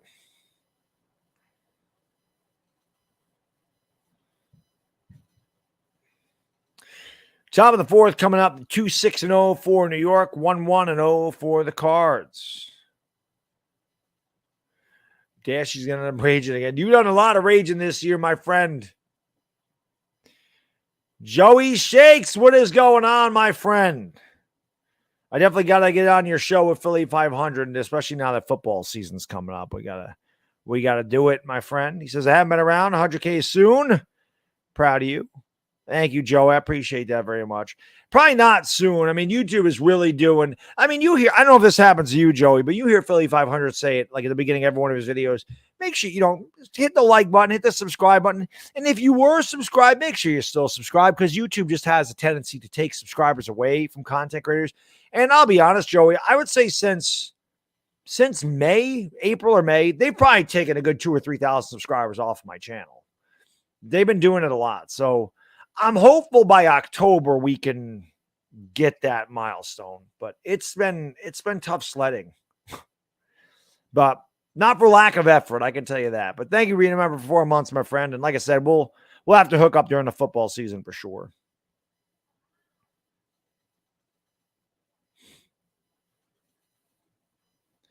It'll be an 0-1. The pitch swung on and popped up off the first. Goldschmidt over, makes the catch. One away here in the Yankee fourth. That was Trevino. That'll bring up Aaron Hicks. Today is not my cheat day, Bricks Nation. It's on Saturdays. And it's not a cheat. It's my dinner and dessert. I throw everything out the window. I don't worry about the macros. It's one meal and a dessert. It's always Saturday. Just last Friday, we celebrated my birthday, and that's why it ended up being on Friday. Actually, it ended up being on Saturday last week. It was 2 weeks ago. It was on a Friday, but my night for eating whatever I want is Saturday. That pitch is low. 1-0 to Hicks. Like I said, I always use it. I don't eat breakfast on Sunday. I use all the stored energy from all the calories I ate on Saturday night for leg day. And Hicks swings in, lines it foul. And it counts 1-1. Today's Ewing's 60th birthday. That's pretty old. Ewing was the man. So underappreciated. Knicks have never been the same since they traded him. They treated Ewing really poorly. I want Stanton back, too. The 1-1 way outside, 2-1. Hicks walked his first at bat. He got behind in the count 0-2. He was able to work a walk. It'll be a 2-1 to Aaron Hicks. Hudson deals upstairs and outside. 3-1 to Hicks. DJ Mayhew waits on deck.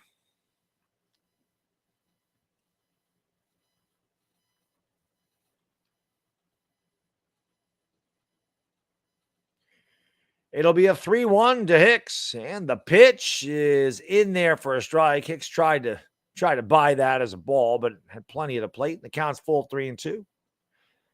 The one thing I'll say about Aaron Hicks, he definitely sees pitches. He sees a lot of pitches.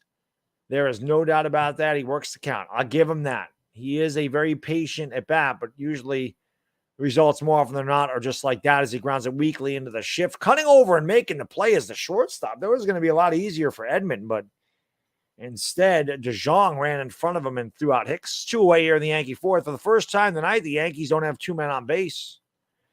Zuabe, thank you so much, brother. I really appreciate that, my man. Thank you for the super chat. He says, what's good, Baddog? Just came back from FanFest. It was lit. 26 brought his roller skates today. Come by the Giants-Jets game, bro. I'll be there. Yeah, Zuabe, I can't make those games, my friend. I live almost 200 miles north of MetLife Stadium. That's just not an easy trip for me. So I just can't go to any game that I choose. I have to plan these things out well in advance in order to get to one. And I'm still not sure about the Bears. Like, I have not gotten absolute confirmation from my brother-in-law. I'm not going to buy tickets and book an expensive room and not make it. I can't afford to do that. The 1-0 inside 2-0. So unfortunately, I can't just go to games like that. If I live down in the city, I could do it, but I'm a long ways away. Mike, thank you for the super chat. Appreciate it. Are you in a physical funk after cheat night? No, I'm really not, Mike, because I'm so used to it. Again, I don't even call it a cheat meal or a cheat night. It's part of my diet. Like, it's just part of the way I eat. It's part of my lifestyle. It's in there for a strike, 2-1. And because I'm used to it, it is very easy for me to, eat veal parm and bruschetta and have a big ass cannoli. And then the next day go right back to eating chicken and ground turkey. 2-1 in there for a strike, 2-2. Just because I'm so used to it. So I'm really not. My body is used to it. I think the first time I did it, it did get a little, my body was like, what the hell are you putting in me? Like, I had 5 guys, remember? And sometimes your body's like, you'll be bloated. Like, I'll get bloated for like a day because of all the salt. 2-2. Swung on and chopped up the middle. Right there is Edmund throws the first and an easy inning for Hudson. The Yankees go in order. 1, 2, 3. We play 3.5. We'll go to the bottom of the 4th. 2-1 Yanks. But now that I'm used to it, like, my body knows what to do with the food. But again, I am a little bloated until my body completely processes it. And again, I use it for my energy on leg day. Leg day is the most brutal day. I burn the most calories. I push the most weight. So I'm always like, it's a perfect time to just use all the stored energy from the night before to get through that workout. And that way I burn it off a lot faster. But that's usually the way I do it. But I'd say the first time that I ate, where my macros didn't count, I had a high fat, high calorie meal. My body didn't like it, but it's gotten used to it now. I had no fat. You want to talk about it? You want to talk about a freaking ridiculous diet, man? If I know that if I really ever was truly like I wanted to compete, I know the 4 weeks of preparing for it would be brutal, but I know I could do it. But my calories would have to get down to about 14 or 1500. But yesterday, I can tell you, man, yesterday I had 1974 calories. My macros, 138 grams of carbs, 314 grams of protein. You can see what I eat. I had 16 grams of fat for the entire day yesterday. That's insane. Today, 133 grams of carbs, 310 grams of protein, 23 grams of fat. I do not eat fat. It is all fruit, yogurt, chicken, and turkey and vegetables. It's really what I live on throughout the week. So, but that's the way I've got. That is how I've gotten all the fat off my body. It was just those macros, high protein, low fat. Protein allows you to eat a lot of food, not high calorie condensed food, which your body's just going to process right through and you're going to be hungry an hour later. First pitch is popped up by, sorry, I don't know who that was, by Goldschmidt, or Arenado rather. There's one away here in the Cards fourth. That'll bring up Albert Pujols. 1,500 calories. That's a big burger, man. Burgers are usually like 600. 600. It depends. It depends. I know what I'm going to have for my dinner tomorrow. Pitch is in there for a strike. I wanted hamburgers last week. We ended up doing pizza because we celebrated my birthday last week. And I know most people are going to want pizza. So I told my wife, just order pizza. It's fine. And I had ice cream. It pitches inside 1-1. I've had ice cream the last 2 weeks. So I want something different. Like maybe a cheesecake, maybe a piece of cheesecake, not a whole cheesecake. The 1-1. Poole swings and does exactly what he did last time. This time I'm not getting fooled. It's a weak fly ball to Benintendi. He makes the catch near the line. There's 2 away. Not getting fooled this time. Big Al. 2 quick outs here in the Cardinals' 4th.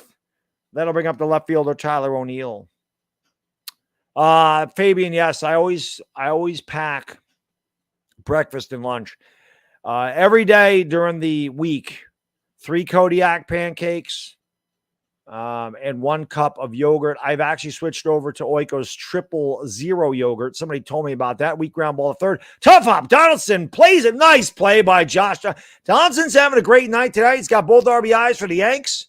He's got some pretty awesome chains going on around his neck, too. 2 nice defensive plays. And a quick inning for Cortez and the Yanks. The Cards go in order. We'll go to the top of the 5th. Yankees lead it 2-1.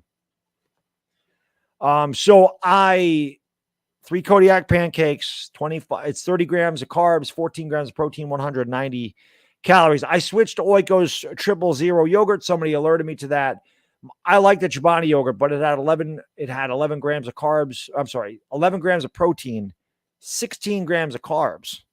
The Greek Oikos 000 has 15 grams of protein, 10 grams of carbs, and it's 10 less calories. So I've moved to that. So I have 1 cup of yogurt, 3 of those pancakes for breakfast. I always get chicken strips, those Tyson chicken strips, whether it be the Tyson blackened chicken strips or the Tyson grilled chicken strips, the frozen ones. I eat half the bag. That's 10.5 ounces. So I have 10.5 ounces of grilled chicken for lunch every day. Sometimes I get shaved turkey that they put in these little bags, and I'll eat like shaved turkey. I'll have 12 ounces of that instead, but that's it. That's what I eat for lunch. It's always the same thing. Now, on weekends like tomorrow, I'll have a cup of egg whites with some spinach. I'll have an egg white omelet. I'll have a cup of egg whites, and I'll have 3 Kodiak pancakes. And if I want a little extra calories, a little extra protein, I might add a yogurt in there. But usually it's just a cup of egg whites and those pancakes. And then for lunch, it'll be some kind of, again, cold cuts, chicken, something, low calorie, high protein. And then for dinner tomorrow, nothing. I mean, I can have whatever the hell I want. But I live on ground turkey. Ground turkey is my favorite. I love ground turkey. And somebody also alerted me to this. They DM'd me on Twitter, and they told me about this sugar-free barbecue sauce that has like nothing in it. It's got like 10 calories. And I love barbecue sauce. Like, that's the best thing ever. So I appreciate, like, I have a lot of people actually DMing me, hey, have you tried this? Have you tried this? And like I said, I've changed yogurt, and instead of taco sauce, and I put barbecue sauce in my ground turkey because it's the same caloric nutritional value, which is awesome. So here we go to the top of the 5th. Aaron Judge will lead off. It'll be Judge, Carpenter, and Torres. Aaron Judge Singleton scored back in the 3rd. Ken Singleton always said this is a key at bat for Judge. He's hitting .299.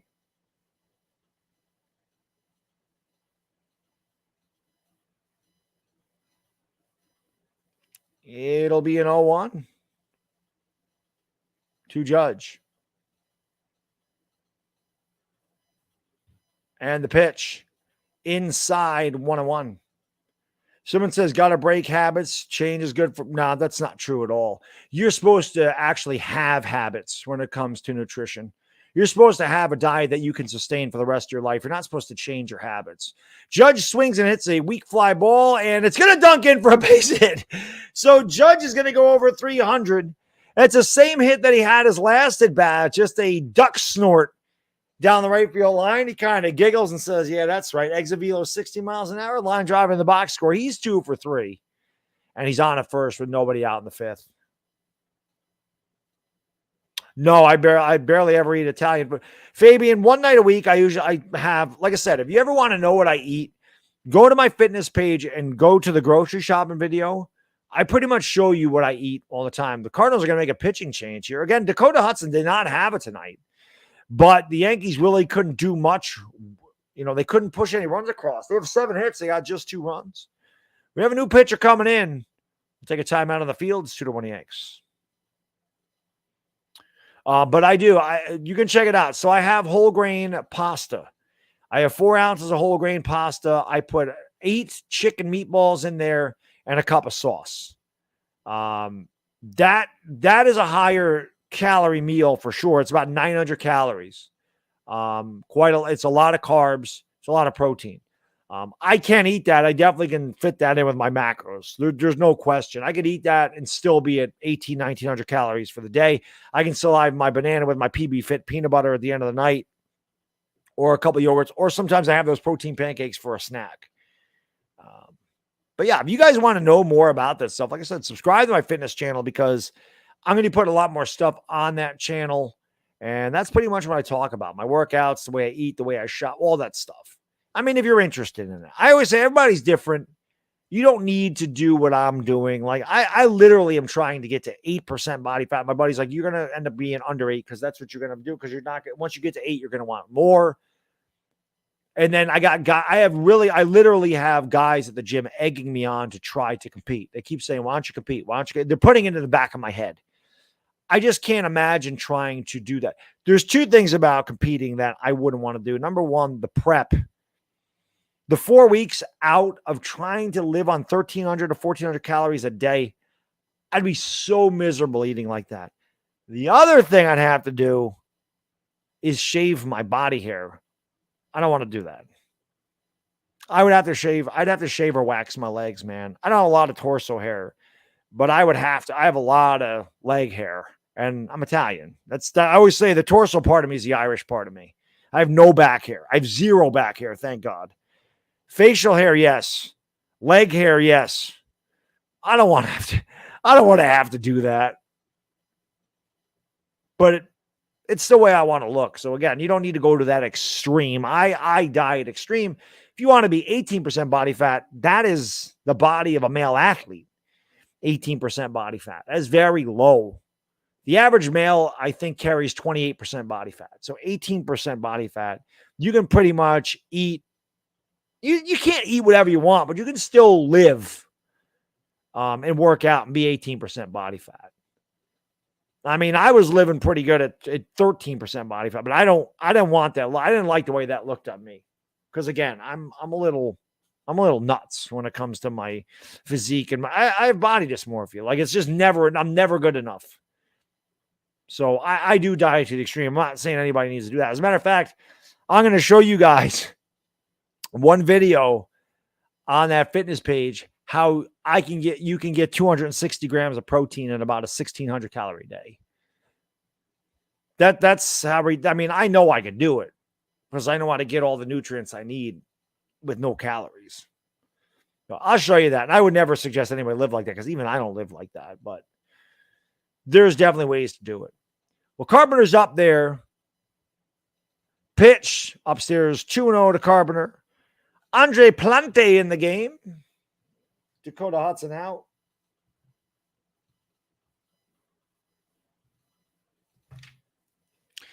Carpenter's 2 for 2 tonight. Hitting a solid .333 on the year for the Yanks. 1 out top of the 5th. Judge on a first. Plante deals a 2-0. Carpenter takes it. It's called a strike. It was not a strike, but the count's 2-1. Yeah, I don't drink milk, Fabian. I stay away from the milk.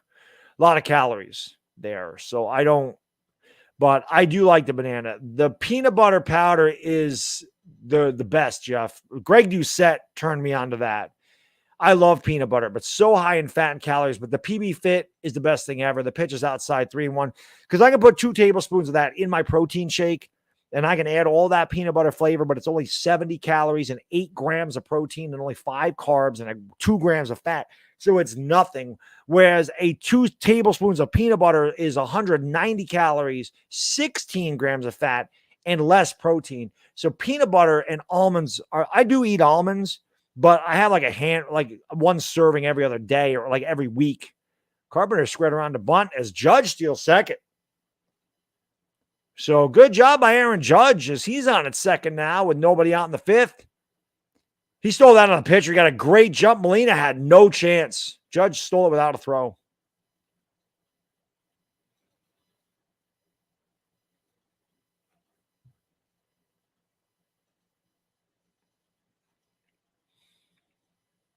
Yeah, I definitely count, Jeff, because again, because I'm trying to get extremely lean. So I have to count macros. That was what the trainer told me, Jimmy. He's like, you got to count macros if you want to get under 10% body fat. I didn't know what the hell he meant. I had to research it. Carpenter swings and grounds it into the shift, but it's a good out by Carpenter because it'll advance Judge to third with one out. Here comes Gleyber Torres. Now, Gleyber Torres has had this situation both times he's been up tonight. He has had a runner at third with one out, a runner at third with nobody out, and he has struck out on pitches not even close to the strike zone. So he has another opportunity to drive in a runner from third base with less than 2 outs. Drip Bird, it's a good question. I don't know how he'll pitch tomorrow. He'll probably shut us down.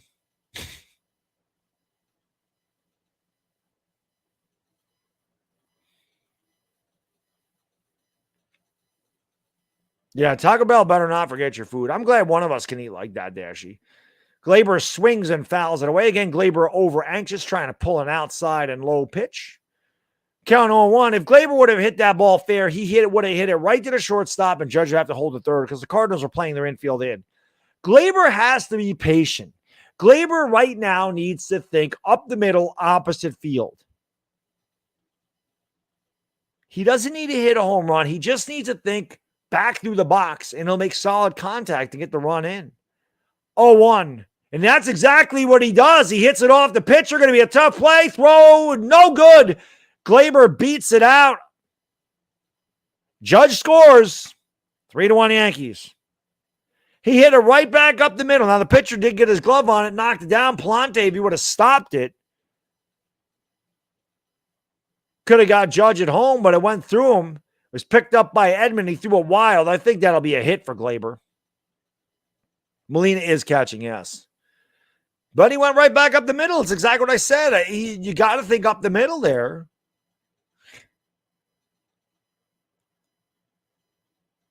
They did give Gleyber a hit.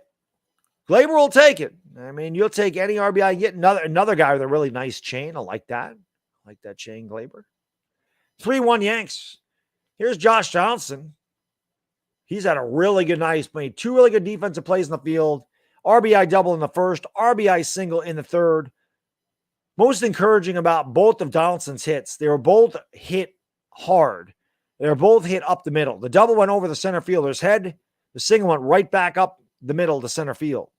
You like to see Donaldson hitting the ball that way. Pitch up and in, and it almost hit him. Going to check to see if he swung. He did not. But Donaldson got a little bit of a bow tie there from Palante. And it counts 1-0. They did, Jeff. The Cardinals fans did give him a standing ovation. Yes, they did. Yes, they did. Yeah, Greg Gallo had 4 sac flies in his career, man. That's insane, thinking of a guy that has that much of an uppercut swing and only have 4 sac flies. Throw over to first. Gleyber just maybe had a half step off the bag. He's back easily. Shane Spurgetis, I appreciate you being here, buddy.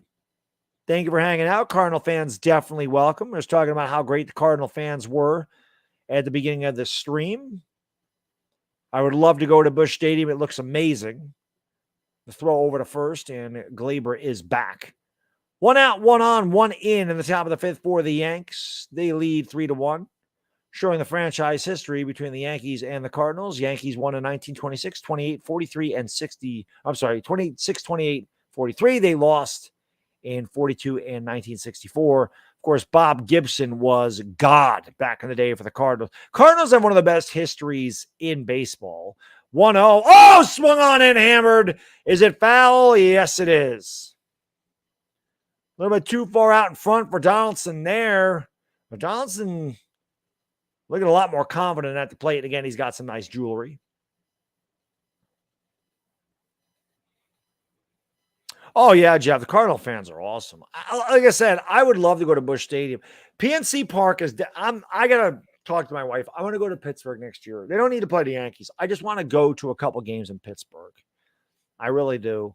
And I would love to go to Busch Stadium. There's a lot of ballparks I'd like to go to. Busch Stadium, PNC Park, Wrigley Field, obviously. Those are probably three. I'd like to be Midwest to the East. I don't really want to fly across the country. The 1-1 bounced up there. Donaldson takes it for a ball. Nice stop by Molina. And the count is 2-1. I mean, you talk about the Cardinals' history. Like I said, you have Bob Gibson. You have the Gas House Gang of the 30s. My guy, Dizzy Dean. I love Dizzy Dean. I have a Dizzy Dean 33 Gaudy rookie card, which is awesome. It's one of my favorite cards in my collection. Bob Gibson, obviously. Stan the Man, usually the most underrated player in the history of baseball, in my opinion.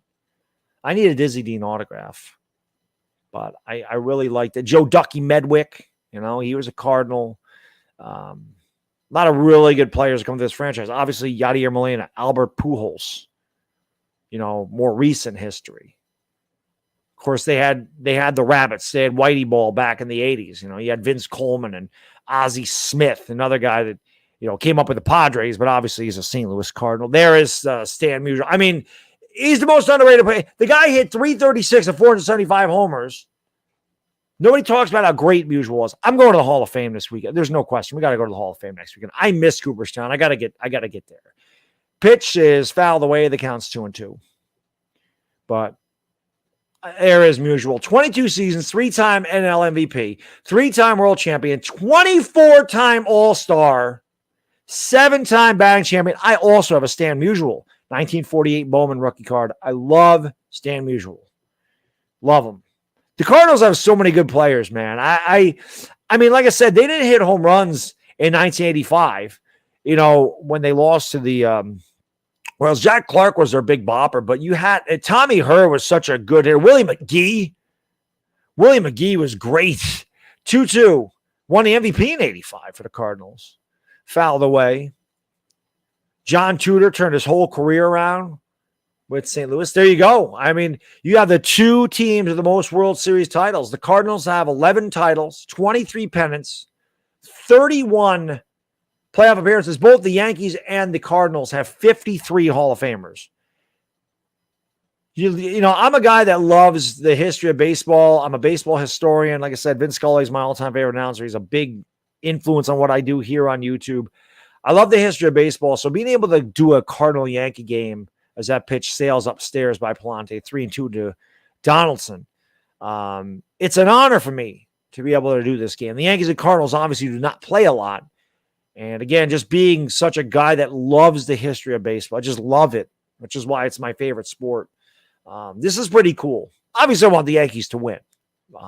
But, you know, we talk about Yankees-Dodgers World Series. I love that. But Yankees-Cardinals, hey, I could get on board with the Yankees-Cardinals too. It'll be a payoff to Donaldson, and the pitch is swung on and missed, and they got the runner held up. Glaber's going to be caught in a rundown, and he is out, and that will retire the side. Donaldson swung at ball 4, so strike him out, throw him out, and double play, and that ends the 5th. The Yankees do get 1 run on 1 hit. Because of the caught stealing, nobody left. We've played 5.5. We'll go to the bottom of the 5th. 3-1 Yankees. Dashy, my good man, thank you for the super chat, brother. I really appreciate it. Thank you so much. He says, when it comes to Five Guys, they cut their hot dog in half. Don't you hate it when they do that? I don't get the hot dogs from... I don't get the hot dogs from Five Guys. My kid, though, Dashy, my son loves the Five Guy hot dogs. But, I mean, he's 5. So he doesn't mind that they cut him in half. They do it so you don't choke on them, to be honest. Supposedly, you're supposed to cut the hot dogs or grapes down the middle and to the side because supposedly it's not as much of a choking hazard if you cut them in pieces.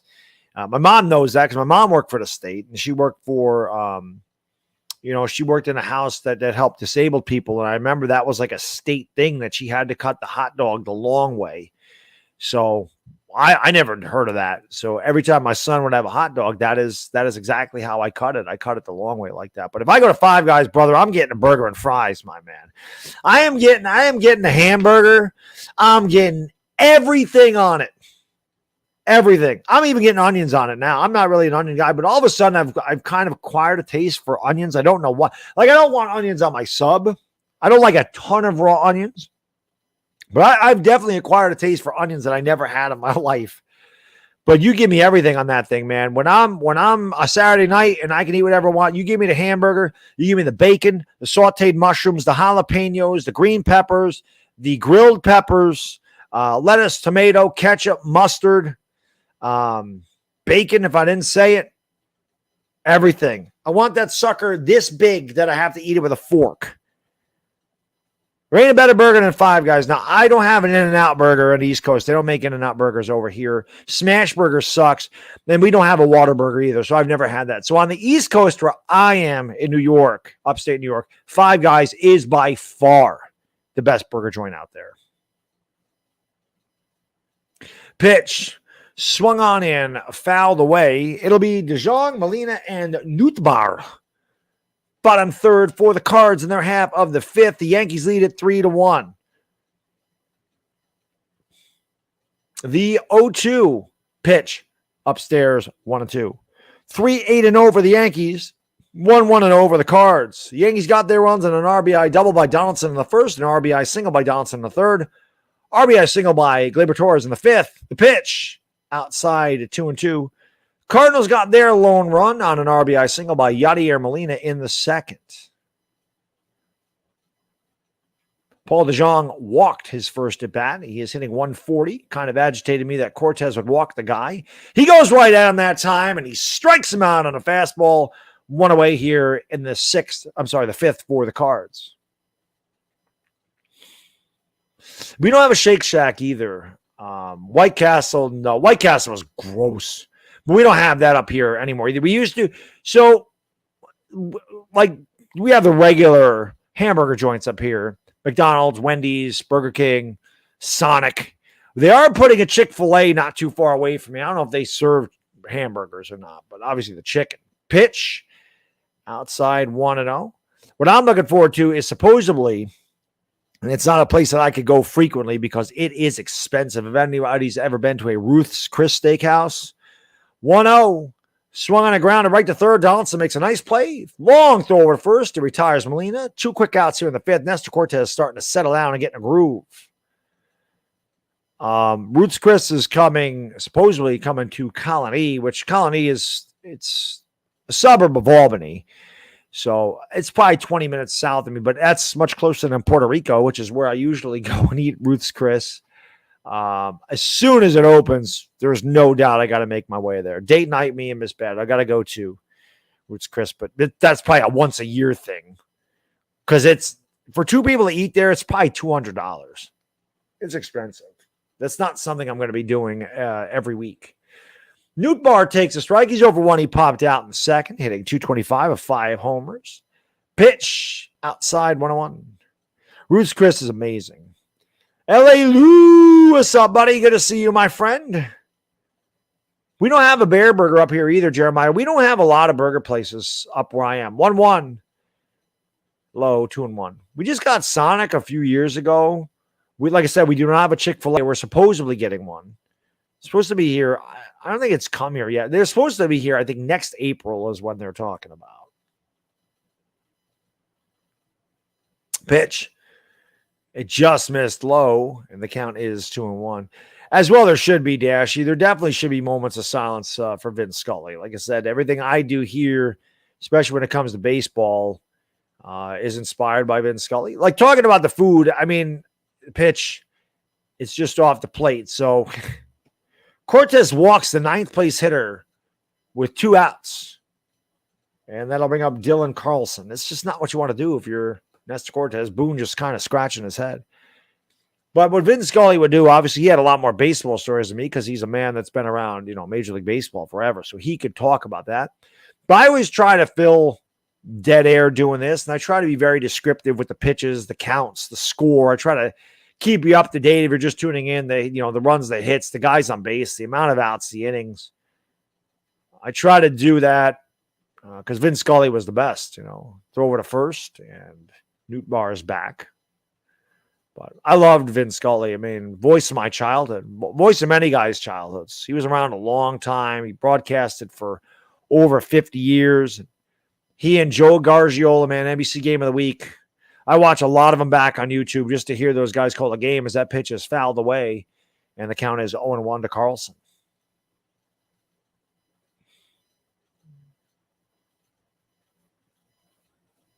Yeah, Jeff, that's about what Roots Chris is. It's like $60 for a steak. It's $60 for a steak, and if you want anything else, it's all a la carte. You do not get anything with the steak. If you want potatoes, it's like $12 for a side of potatoes, $12 for a side of sauteed mushrooms. It's like $9 for a bottle of water. It's like $12 for a mojito. My wife likes mojitos. Thank you, Jesse. I appreciate you being here, my friend. Pitch way high. Nice snack there. What a stop by Trevino. The count's 1-1. But welcome aboard, Jesse Royce. I appreciate you being here.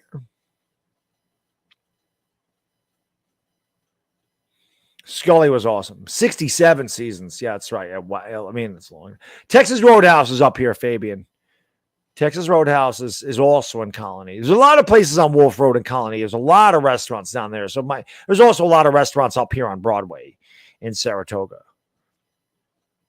I live in a good spot. There's a lot of restaurants. There's a lot of food places, but there's also places that don't have a lot of, you can't only have so much. There's definitely some things we don't have, but where I live, I live in a pretty metropolitan area. Obviously not the city, but it's pretty crowded here. 1-1 upstairs, 2-1, especially this time of year up here because Saratoga, the track is running. And it becomes extremely popular. Everybody comes up here. They vacation up here. People rent their houses out for the month. 6 weeks.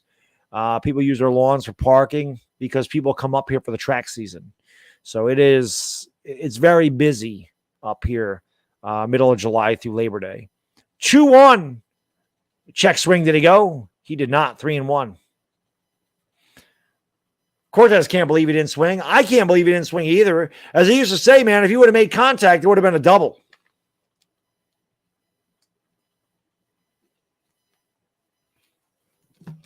Thank you, Brock. I appreciate it, buddy. I love talking about the fitness stuff. Yeah, no pot bellies. I saw somebody mention Jollibees. 3-1, swung on and hit in the air to right field. Towards the line, making the catch is Aaron. I'm sorry, that's not Aaron. It is Aaron Judge in right field. And that will retire the side. So the Cardinals, no runs, no hits, 1 left. We've played 5 full innings. We'll go to the top of the 6th. 3-1 Bombers. I just only mentioned Jollibees, and I'm always like, Jollibees ought to sponsor my channel during the basketball season because I have so many fans, so many people from the Philippines that tune in, so many Laker fans from the Philippines that tune in, and I know that's a big chain over there. But yeah, I've never even heard of a Potbellies. No, I do not know who that is, Jesse. I do not know who that is. Alejandro, what's going on? I don't know if they're going to give him 10 years like A-Rod. It's a good question. I think the Yankees will do whatever they have to bring him back here. I thought the only way the Yankees would not bring him back is if they traded for Juan Soto. Because Soto's just 23 and the Yankees would have kept him. But I definitely think they're gonna do whatever they can to re-sign Aaron Judge. Jollibees is down in New Jersey. I think, Jared, I think there's one there, but it's definitely popular in the Philippines. So from what I understand, Jollibees is kind of like it's almost like you can get anything. You can get a hamburger, you can get chicken, you can get pasta, like you can get spaghetti and meatballs. It kind of reminds me of like, if you ever went to like one of them not a mall, but I guess it is like a mall, like a food court. Like Jollibees has like everything you would find in a food court in their thing. You know what sounds really freaking good? You know what sounds really good for like tomorrow? Like I said, I wanted something for dessert. And I don't know why I'm getting this hankering for one of these. But I've had ice cream the last 2 weeks. Don't want ice cream. I love cannolis. And a couple of times I've had cannolis too. I really want one of them damn cinnamon buns from Cinnabon. Like, I don't know why all of a sudden, like, that's what I want. I want a big ass cinnamon bun for dessert tomorrow. I'll have to try to find one. Big Cinnabon. That might be my dessert tomorrow. Pitch. Is there one in Florida? Yeah. I did not know. I just know. I think I just looked close to New York, William, to see if there was any around here. Benintendi leads off the 6th for the Yankees. Palante's still in there for the Cards. 3-1 Yanks. The pitch. Benintendi fouls it away. Benintendi is 0 for 2. He is 1 for 22 as a Yankee. Really struggling. Came in here hitting .320. His average is all the way down to .304. And it is pretty obvious that Benintendi is pressing.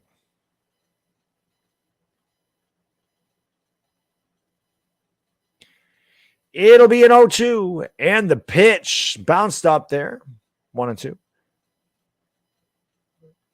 Very nice, Clutch Canuck. If you guys haven't done so, do me a favor, hit the like button. That helps me out huge. You can hit that thumbs up button. That'd be awesome. I haven't seen how many likes we have tonight, but it definitely helps out the stream. YouTube likes that for the algorithm. We have 134 likes. If we get to 200 by the end of the night, that would be awesome. That would be great if we could get there. Hit that subscribe button if you're new. Pitch upstairs, 2-2 to Benintendi.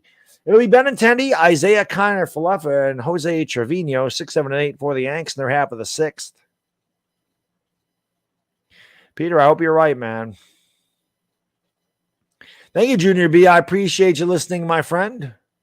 The 2-2 swung on the ground and weakly up the first base line. Palante off the mound, flips the first, and Benintendi's struggles continue as he is just 1 for 23. He has reached Joey Gallo territory with the Yankees. 1 away here in the Yankee 6. Might be time to sit Benintendi or maybe move him up in the lineup. Here's IKF. He's 1 for 2 tonight, hitting .277 with no homers and 32 driven in. Like I said, the modern-day Alvaro Espinosa for the Yanks. Yeah, Jeff, I'm going to have to try that, man. Thank you, Chris. Appreciate you being here, my friend, from North Dakota. The pitch, just, it's called a strike. The pitcher is not a strike. Off the plate, but called a strike. 0-1 to Kiner-Falefa. 1 for 2 had an infield single, his first at bat. It'll be an 0-1. Palante deals breaking ball and a good one in there for a strike count. 0-2. Bob Tucker's. I think I've heard of that, Jeff. I've never been. I think I've heard of that. It'll be an 0-2. The pitch. Wow. Well, look good from here. Look good from my house.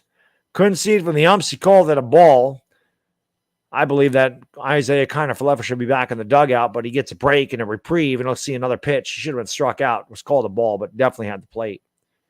Made up for the first pitch, I guess. 1-2. Kiner-Falefa swings. Nice play over there by Arenado, or by Goldschmidt, rather. Nice play by Goldschmidt. Brock, welcome back to the Dog Pound, my friend. Thank you so much for coming back. Brock Kitchline, welcome back to the Dog Pound. Where are my Dog Pound members at? Welcome, Brock Kitchline, back into the Dog Pound, baby. Hoo, hoo, let's go. Thank you so much for becoming a member, my friend. I appreciate it very much.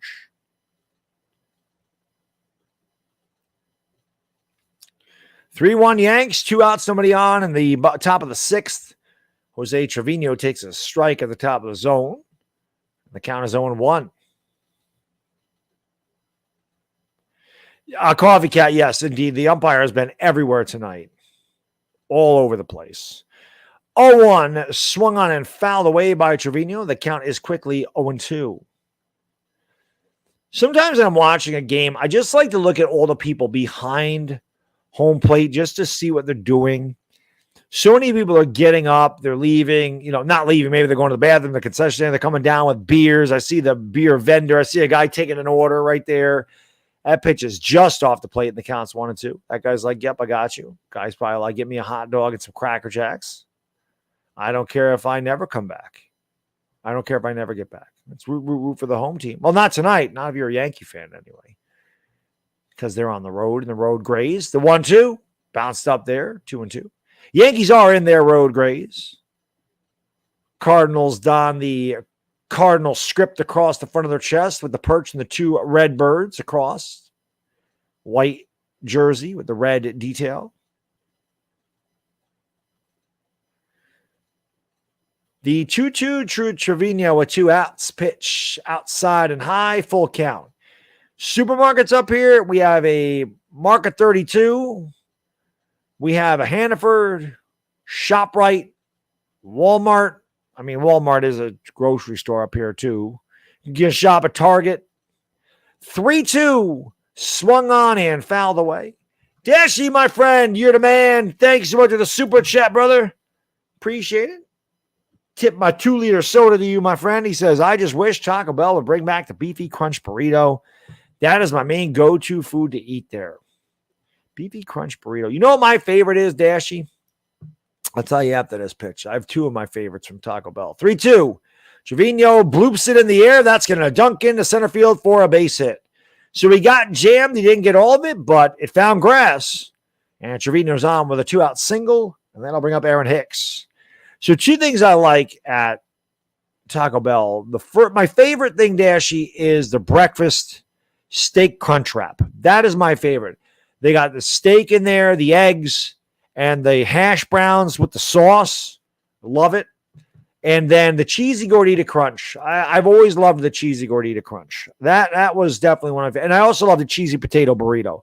But the cheesy gordita crunch and definitely that steak crunch wrap for the morning, that's my favorite Taco Bell food. That pitch is inside to Hicks. I love how it always ends up talking about food. L.A. Lou, thank you so much, brother. I appreciate you, my man. Oh, he says, if you really want to smile, look this up on YouTube. Sabermetrics is crap. Vin Scully says so. It's short to the point, classic Vin. I watched it because I think you sent me that, L.A. Lou. You either sent me that in a IM or DM, and I watched it. Aaron Hicks takes a big swing and pops a foul off a third, but it's going to reach the seats and the count's 1-1. But Lou, I did watch it. He's talking about he's like OPS, IOL, S. I don't think he meant to say SLG because that's slugging percentage. I do think slugging percentage matters. But yes, he was saying like none of it. He was talking about how Jimmy Rollins should not be leading off because he was hitting 220. So I did watch it, and it was awesome. And Vince Scully's right. Us old school guys do not like sabermetrics. The 1-1. Hicks swings and fouls it off his foot. That looked painful. He'll have to walk it off a little bit. But it's, to me, L.A. Lou, it's ruined baseball. I mean, that's why so many guys, they hit home runs or nothing. You've taken the excitement out of the game. It's hard to hit home runs, man. It's hard to hit home runs. But when you're watching batters, they took the pitchers away from the NL. They made a universal DH because they're like, nobody wants to watch the pitcher hit. Well, you have a bunch of guys in Major League Baseball that, yeah, they can hit home runs and a pitcher didn't have any power, but they had the same average as the pitchers. The Mendoza line is no longer 200 this day and age. The Mendoza line would be closer to probably 180 with the way it's hit. So you have no men on base. It's just a lot of home runs. And like I said, oh, wow. The Yankees do it again. Another out on the base paths. Jose Trevino tried to take off. He almost made it. Trevino got a huge running lead, but Palante turned and threw to second, and he was out. So the Yankees, no runs, 1 hit because of the caught stealing. Nobody left. We played 5.5. We'll go to the bottom of the 6th. It's 3-1 Bombers. But it's ruined baseball. It's made it boring. Nobody wants to see guys go up there and strike out 200 times. It's boring.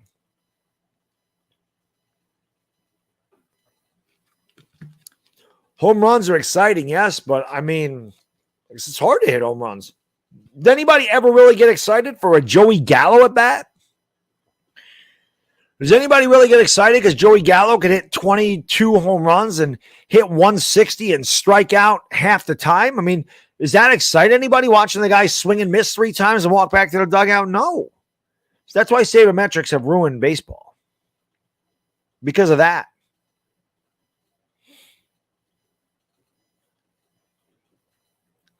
That's why. The Dodgers, teams can still hit home runs and win games, but the Dodgers do little things to win games. That's why they're the defending champions. That's why they're the best record in baseball, because they do everything well. When the Yankees were winning all these games the first 3 months of the season, it's because they were doing the little things. They were also hitting the ball a ton out of the ballpark. I mean, they lead the world in home runs, but they also hit sac flies. They also bunted runners over. They did the little things to score runs and win games. Now they're not really doing that. We saw Gleyber Torres strike out twice with a guy on third and less than 1 out. We've seen the Yankees leave a ton of men on base. They have 9 hits. They have 3 runs. They've made 2 outs in the base paths tonight. So they're doing the little things wrong. And it ends up hurting you. Yeah, I mean, Whitey Ball, they had a bunch of guys that could steal bases. I mean, Willie McGee, Ozzie Smith, Vince Coleman. And then you had, guys like Tommy Herr. He didn't hit home runs, but he was a 300 hitter because of all his speed. Tommy Herr, I think, in 1985, hit 8 home runs and drove in 110 runs. RBIs are important. He didn't need to hit home runs or drive in runs.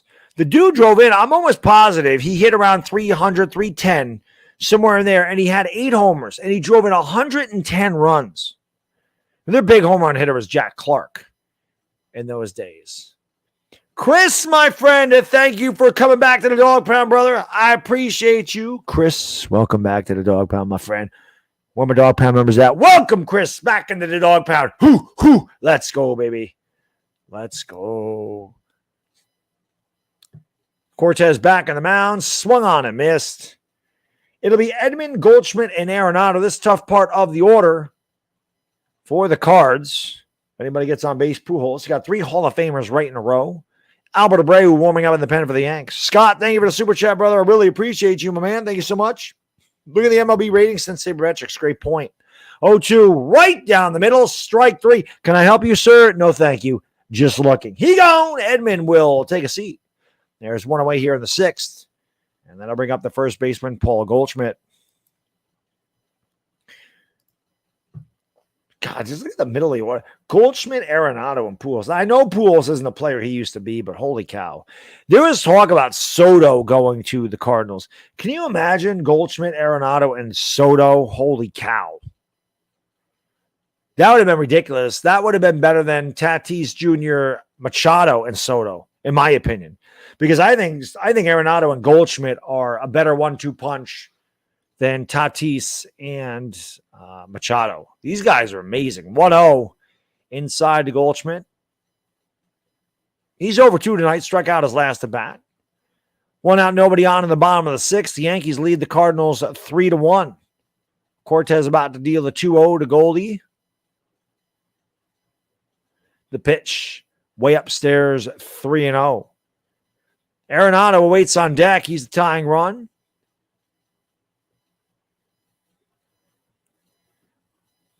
I mean, if you don't want to give up a home run here, you don't lay a cookie. Goldschmidt could be swinging 3-0, and Cortez walks him on 4 pitches. Goldschmidt thought that was going to be called a strike, so for whatever reason, with a 2-run lead, he decided to work carefully, and that's going to be the end of Nestor Cortez's night. So another short outing for a Yankee pitcher, as he will not get out of the 6th, and Boone's going to make the call to the pen. Albert Abreu will come in to face Nolan Arenado.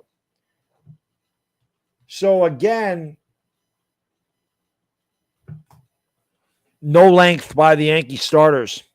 Cortez goes 5 1/3. He's responsible for the runner on first. He can win. He can't lose.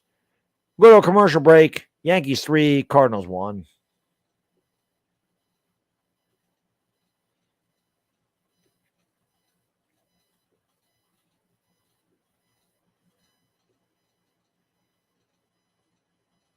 I got a freaking pre-workout commercial on my television. Some chick working out. She's freaking built pretty good. She's got bicep veins. Pretty impressive. I don't think I'd ever take Total War pre-workout, though. Looks bootleg to me. The best pre-workout I've ever taken is what I'm on now. It's Pre-Gym X. It's not close. Pre-Gym X is unbelievable. All the pump agents in there, the caffeine, the beta-alanine, it's incredible. It's expensive, but and it tastes so good. It is so sweet. I kind of miss the days I don't go to the gym because I don't drink it. I usually drink a C4 though, because I love that too. That also has beta-alanine in it, and I like the tingle it gives my face when I drink beta-alanine. But yeah, I don't. I miss the days when I don't get to drink my Tiger's Blood or my Arctic Freeze. I think next time I'm going to get the Orange Sunrise. I've never had the orange flavor, but Pre-Gym X is really good. Oh, you saw that commercial too, Scott? Yeah, she was built pretty good.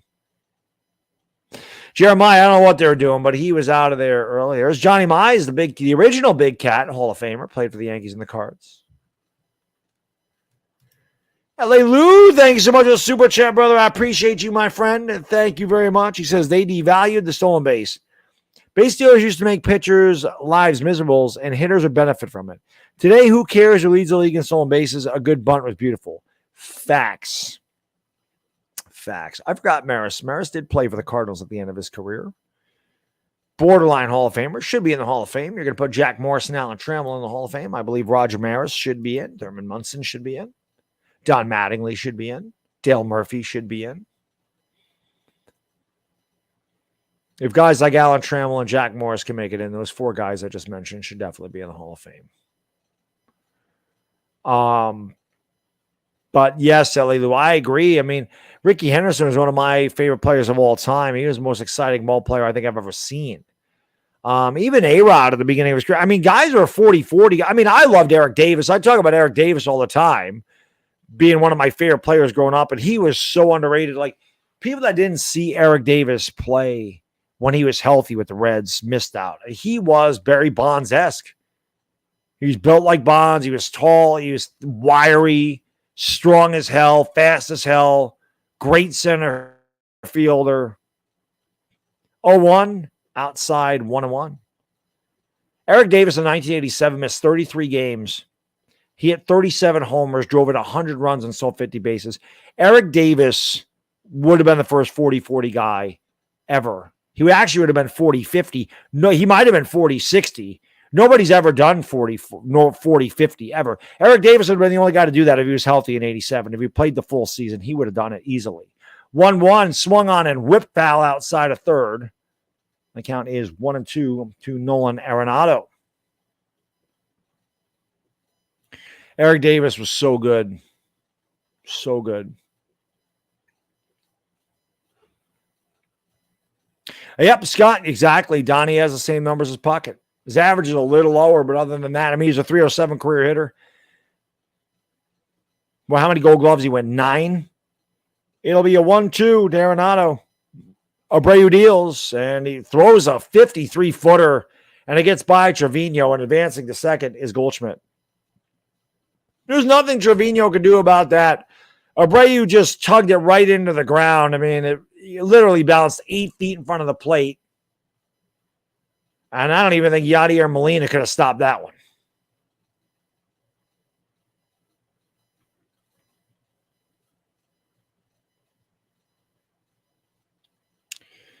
So now runner at second in scoring position for the Cardinals.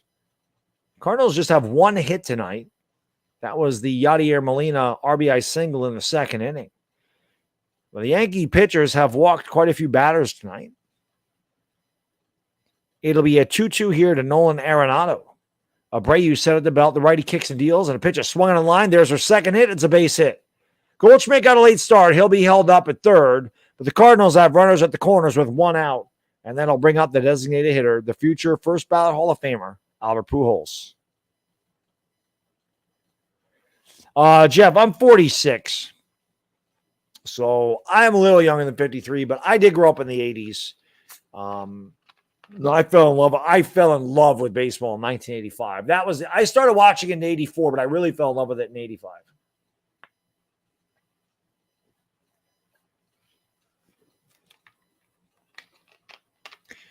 No, Ricky never had a 40-40 season. The most home runs Ricky Henderson ever hit in a year was 28. He did that twice, I believe. I think there's only 4 guys that ever made 40-40. Canseco was the first. A-Rod did it. Bonds did it. Alfonso Soriano did it. Vladimir Guerrero came close. I think he was a homer away. In the same year he came close to doing it, Soriano was like a home run away. Soriano did end up doing it for the Nationals, but I think those are the only 4 guys to ever be 40-40, and you'll never see that done again.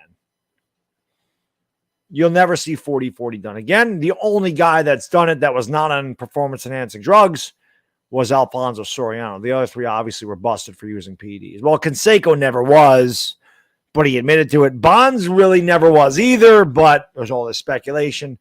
And I don't give a damn. You want to talk about guys that belong in the Hall of Fame? I don't care if they did PEDs or not. Bonds, A-Rod, Clemens, put them in the Hall of Fame. They're the best players in that era anyway. Put them in the Hall of Fame.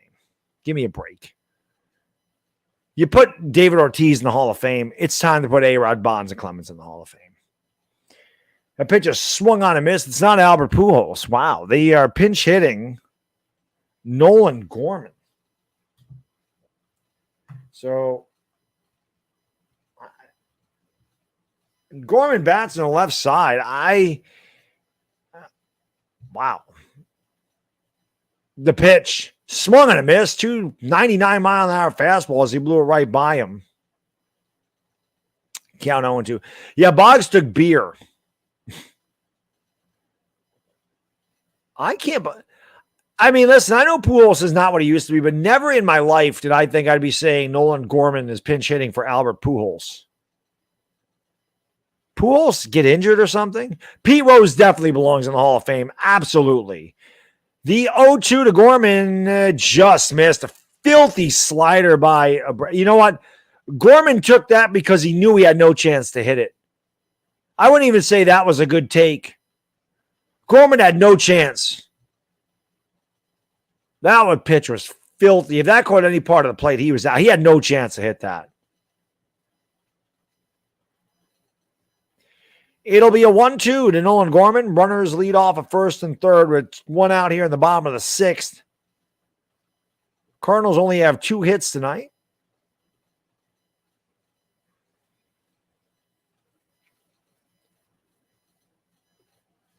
It'll be a 1-2. The pitch. Swung on a miss. Strike 3. 100 miles an hour just off the plate. So Abreu reaches back for something extra and strikes out Nolan Gorman. Big strikeout for the Yankees. Now there's 2 away here for the Cardinals, and that'll bring up the left fielder, Tyler O'Neill.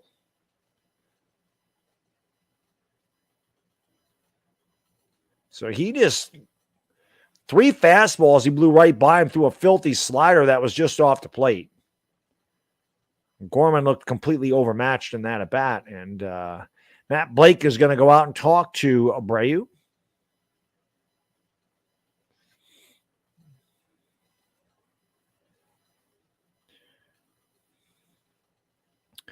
Well, it wouldn't be 32 years, Brock, because Pete Rose was in Fenway in 1999 for the 75th anniversary of baseball, the all-time team.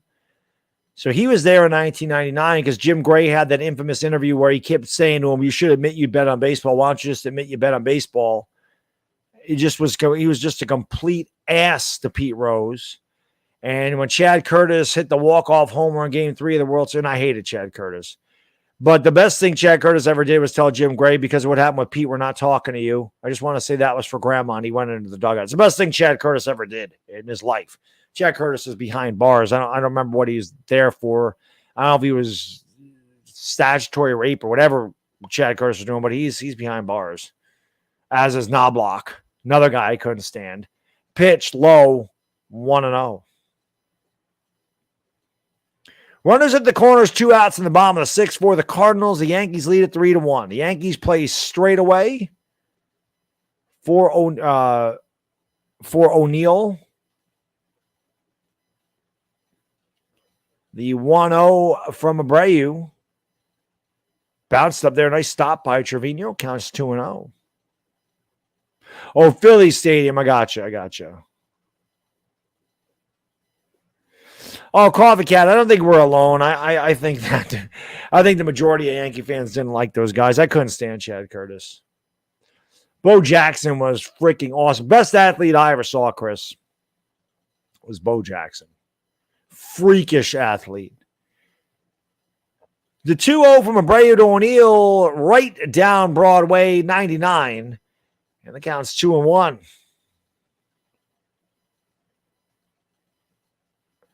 Wolf Dog, I have been watching the Jeter documentary.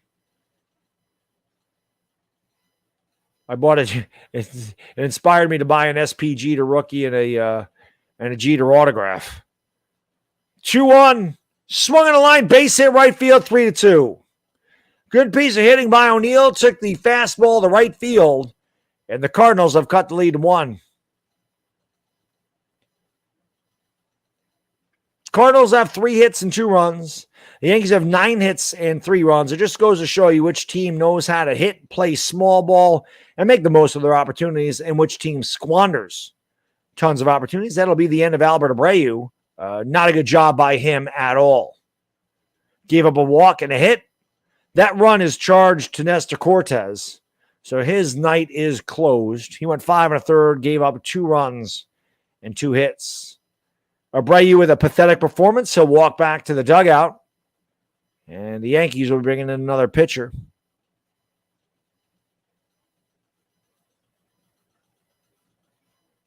That was a really nice swing, L.A. Lou. Yes, it was. Yes, it was. That's what it was, Kerm. I knew it was something weird like that.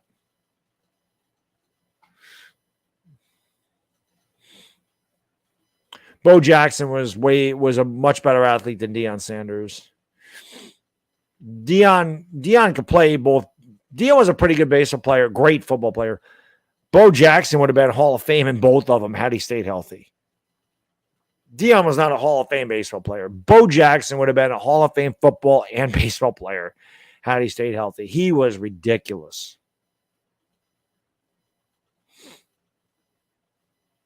He was ridiculous.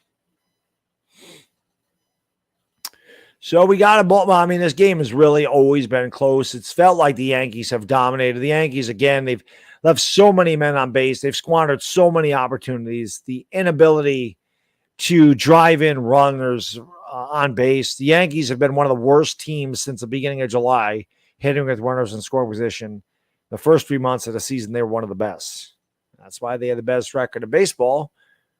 But when you don't know how to hit with men on base and you're relying on home runs to score runs, you're going to have extremely inconsistent nights. And that is exactly what the Yankees have had since the beginning of July. They're about a 500 team since the beginning of July, maybe a little bit less. And it is really because they have gotten away from being able to hit with men on base. That is really the difference, because there's going to be nights you score 19 runs because you're hitting the ball out of the park. And then there's going to be nights like tonight where you get men on base, and because you can't put hits together, you don't score runs. So a terrible job by Albert Abreu. He is out of the game. Why Boone took Cortez out of the game after 5 1/3 with 83 pitches is beyond me. Well, here's one of the newest Yankees. Scott Effross will come into the game. Got him from the Cubs. Paul DeJong will bat here with runners at first and second and 2 outs in the Cardinals half of the 6th. He's 0 for 1 tonight. Bo really was a 10-tool player. Pungam, I think Bo Jackson was faster than Ricky Henderson. The thing is, Ricky Henderson was extremely fast, but you have to know how to steal bases. Like, that was an art that you had to learn. Effross comes from the side, and that slider was looked outside, but called the strike count 0-1. Like, Bernie Williams was extremely fast. One of the fastest Yankees you'd see go to first or third or a gap or triple. He was fun to watch run. Bernie couldn't steal a base to save his life. You have to time it. Ricky was the best. 0-1, swung on and missed.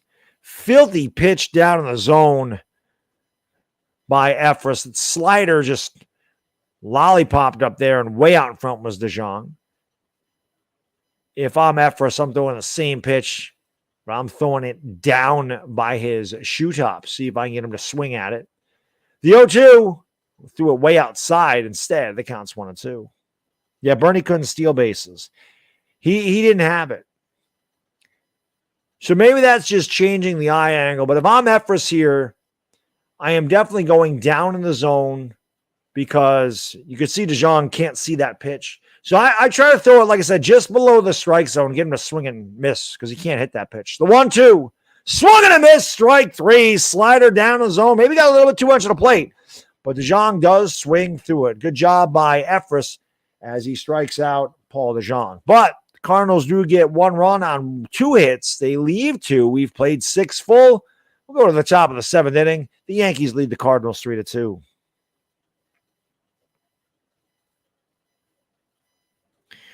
Yeah, Ricky was fast as hell, Punkum. I loved Ricky. Ricky was, besides Mattingly, Ricky was my favorite Yankee growing up. And I think that's a reason. Like I said, I started watching baseball in 1984. I went to a lot of games with my dad in 84. Inevitably, it always seemed like we played the Orioles, I swear to God. But in 84, I went to a lot of games with my dad. And Mattingly was winning the batting title. Him and Winfield were battling for the batting title. Mattingly won at 343. Winfield finished second, 340. It was a good year. The Yankees only won 87 games. They were never close. The Tigers ran away with the division early on in 84.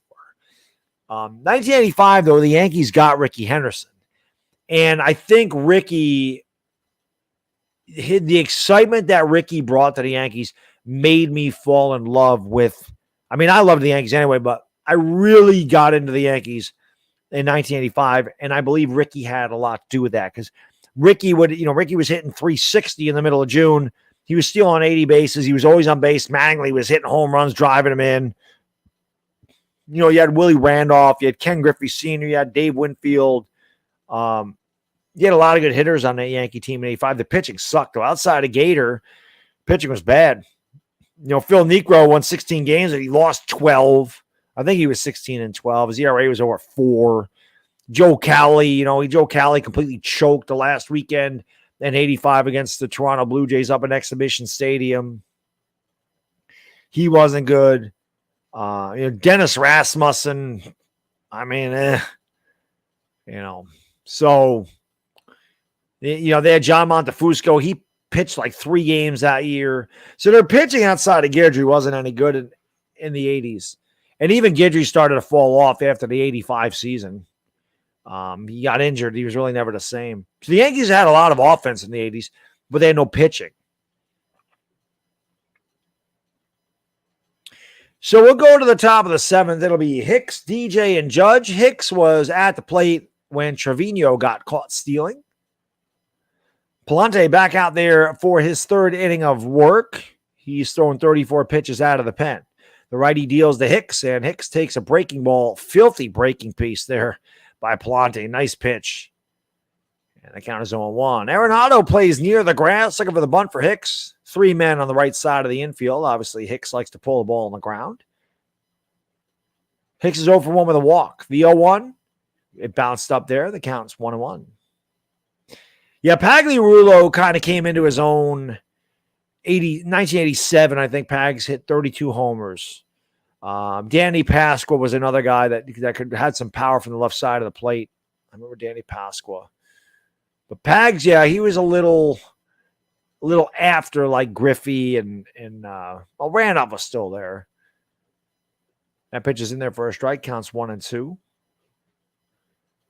He was definitely better than Dale Berra playing third base. I can tell you that. And Berra and Meacham. You want to talk about a really bad right side of the infield? Holy cow! Or left side of the infield. 1-2. Swung on a miss. Hicks swings at a pitch out of the zone, and his struggles continue. Of course, his whole career has been a struggle. 1 away here for the Yankees in their half of the 7th. We'll go back to the top of the lineup of DJ LeMahieu.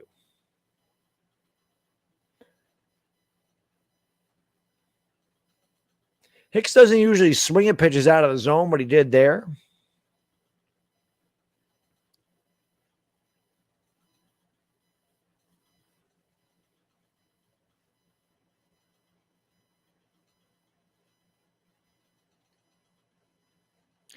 The pitch.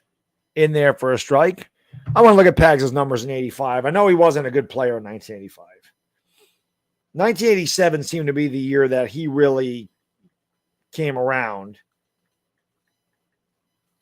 Pags is probably a 220 hitter in 85. The 01, he was never a big average hitter anyway. Count is 1-1 to LeMahieu. 85, Pagliarulo had 380 at bats. So he must have just came in late or pinch hit a lot. That pitch is grounded right to second. Throw on to first. 2 quick outs here in the Yankee 7th. 1985, Pagliarulo had 380 at bats. He had 19 homers. He had 239. So he did hit 19 homers in 1985. 86, he hit 28. 87, he hit 32. I do not remember Pagliarulo making that big of an impact in the 85 Yankees, but I guess he did. He's never a big average hitter, but I remember the home run power came later. I did not know he had 19 home runs, so that's pretty good considering he only had 380 at bats. It was like 1 every 20 at bats for Pags.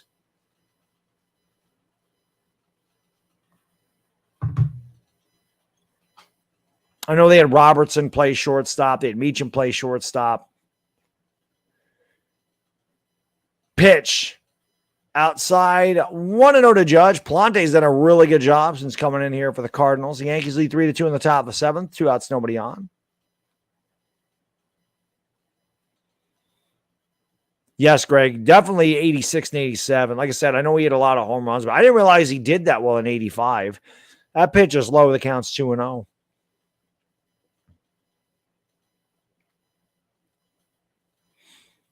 I was a big Pagliarulo fan, though.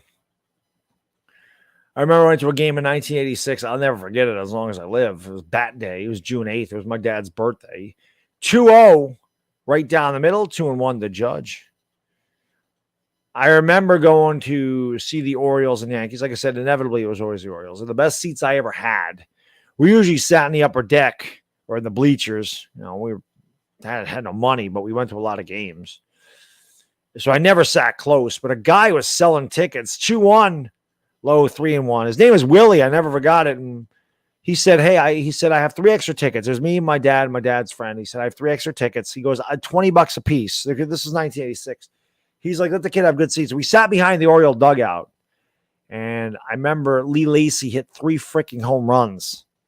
And that day, I thought Lee Lacy was the greatest ball player ever. I'd never seen anybody hit 3 homers in a game. Judge walks on 5 pitches, so a 2-out walk. They obviously pitch very close or very carefully to Judge or the 1-run lead. And then I bring up Matt Carpenter. But the Orioles won 18-9. I remember the Orioles got out to a 7-1 lead. Then they had a big rain delay going into the bottom of 6. The Yankees scored 5 runs. But in that 6th inning, I told my dad, when Pagliarulo came up, I said, Pags is going to hit a home run. And sure enough, he did. So I remember calling Pagliarulo's homer. The Yankees cut the game to 7-6. And then Doug Drabeck comes out of the pen and gives up 7 runs in like a third of an inning. The Yankees end up losing the game 18-9. I've never forgotten that. And at the time, it was the longest 9-inning game in the history of baseball. I've never forgotten that. That game stands out for whatever reason, probably because it was the best seats I ever had at the time. I went to a lot of games, but that one always sticks out. The pitch bounced up there to Carpenter 1-0. The Yankees have 3 runs on 9 hits, no errors. Cardinals 2-3-0. Judge on to first after a 2-out walk. Palante probably his last inning of work. He's at 47 pitches, but he has done a really good job here for the Cards. Yankees clinging to a 3-2 lead as he play in the top of the 7th. Half-ass wave going on at Busch Stadium. The 1-0 to Carp is inside, and the count's 2-0. Yep, that is definitely infamous. That was a Friday night baseball game, I think. I know Scully and Garagiola were calling it. And, I have a big-time playlist on my YouTube channel. Like, I save games to playlists. That's on there when they get thrown out. Ricky Henderson hits a freaking 400-foot double. And I keep thinking to myself, how does Meacham not score? Meacham could run a little. I mean, it wasn't Ricky, but Meacham could run. Like, how the hell do you not score? I mean, I know he doesn't score. When a guy hits the ball that far to center field, you go halfway to third. Okay? And then if the ball drops, you're going to score easily. But if you see the center fielder is going to make the catch, you go back and you can tag. He ran back to second. Then he started running. Dale Barra started to take off. Meacham then tripped, and they were running right behind one another. And I remember the third base coach, you can see it. He's like, Dale, what the hell are you doing? He threw his hands up like, why are you running home? It'll be a 2-0 to Carpenter. Palante deals. Carpenter takes a big swing on a 95-mile-an-hour fastball, and he fouls it straight back, and the count's 2-1.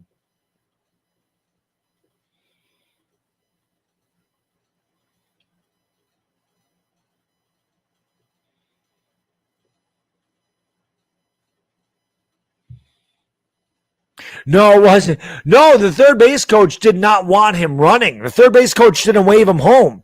The third base coach put his hands up like, where the hell? You can hear Joe Garagiola. He says, he puts his hands up like, where are you going, Dale? And then, of course, Billy Martin chewed him out in the dugout. Carpenter swings and drives it in the air. Back, track wall, but it's going to be caught right at the wall. Carpenter gives it a ride, but he comes up about 2 feet short as Nootbaar catches it right at the wall. That's a home run in Yankee Stadium, folks. Just a long out in St. Louis. No runs, no hits, 1 left. We played 6.5. We'll go to the bottom of the 7th. Get up and stretch. The Yankees lead it 3-2. That would have been enormous for the Yankees to get those insurance runs. But the Yankees have been playing very bad baseball the last month. And when you play bad baseball, you do not get the breaks. The beginning of the year, the Yankees were playing good baseball, and they were getting good breaks.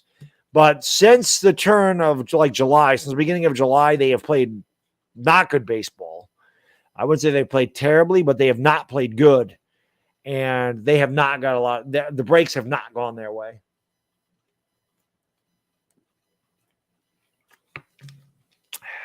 What's up, Lake Nona? Hicks does suck, J-Dog. There is no argument here, sir. I appreciate you guys and girls being here. We got 200 people in the house. We have 155 likes. If we could get to 100 or we could get to 200 likes, that'd be awesome. So hit the like, hit that subscribe if you're new. I appreciate you being here. I try to do 1 Yankee game a week. Like I said, it'll be a lot of New York Giants stuff coming up. I'll have a Giants video tomorrow. I'll be live with Chris on this channel for Talking Giants on Sunday night. Obviously, the Giants play Thursday. There'll be a lot of videos talking about the training camp coming up in 1 Yankee game a week. Of course, the Lakers start October 3rd, which isn't too far away. A lot of Laker basketball coming up in a couple of months. This guy returns. The old Laker dog makes his return in October. Yankee playoff baseball will be on this channel. And, of course, the 24-hour stream for charity on August 20th. So, obviously, going to be very busy on this channel. It is the busy time of year on this channel. The fall and winter are very busy. And hopefully you guys and girls will subscribe and come along for the ride. Come along for the ride. Say you were here before 100,000 subscribers.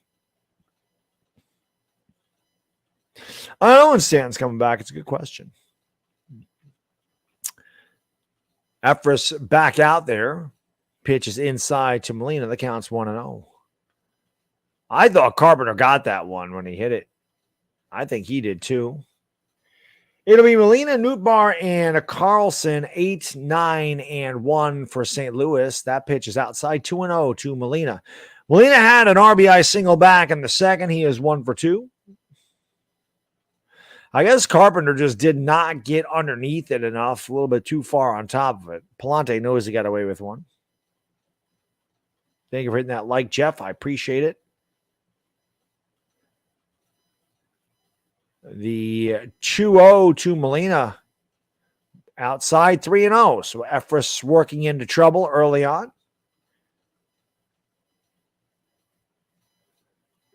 Never hits below. Well, he's going to hit below 250 this year, Neil. He's hitting 212.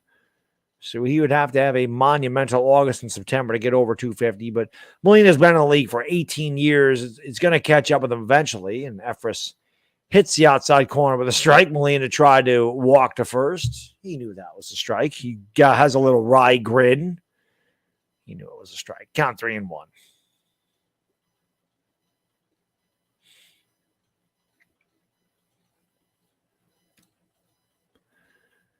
It'll be a 3-1 to Molina, leading off the bottom of the seventh in the pitch. Plenty of plate in the zone. Umpire called it a ball. I tell you, man, like I said, I do one Yankee game a week, and the umpiring behind home plate every game I do is terrible. It's absolutely terrible.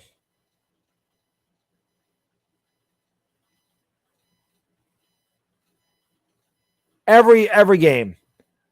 The umps miss so many calls for both sides. I'm not saying it's just like Yankee bias, but they're terrible on both sides. That was a strike. I mean, I had so much of the plate, and now Efros can't find the plate. Count 1-0. So Molina's on at first.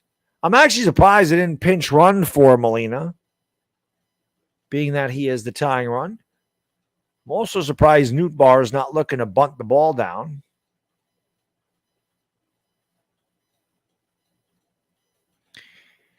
It'll be a 1-0 here to Nootbaar. The pitch popped up. Running over and making the play is Donaldson. So that's a foul out. One away here in the Cardinals' seventh. And that'll turn over the order. Dylan Carlson will come up.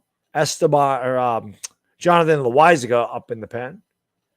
Carlson's over 3 tonight. Grounded out, lined out, and flown out. Hitting 244. Yankees could really use a nice 463 double play or 643.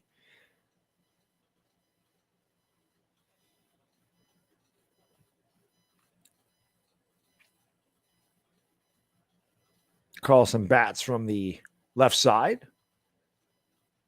And the pitch outside 1-0. The Yankees lead 3-2. The Yankees have pretty much had base runners on every inning. They have failed to score a lot of them. The Cardinals have not had as many opportunities, but they have been able to take advantage of the ones that they have had. Molina leads off first with one out in the bottom of the seventh. Efros deals, and the pitch is swung on a miss. That was not good location. McCarlson was way out in front of it. And the count's 1-1. Efros does not want to throw the ball there. That was center. And he knows he got away with one.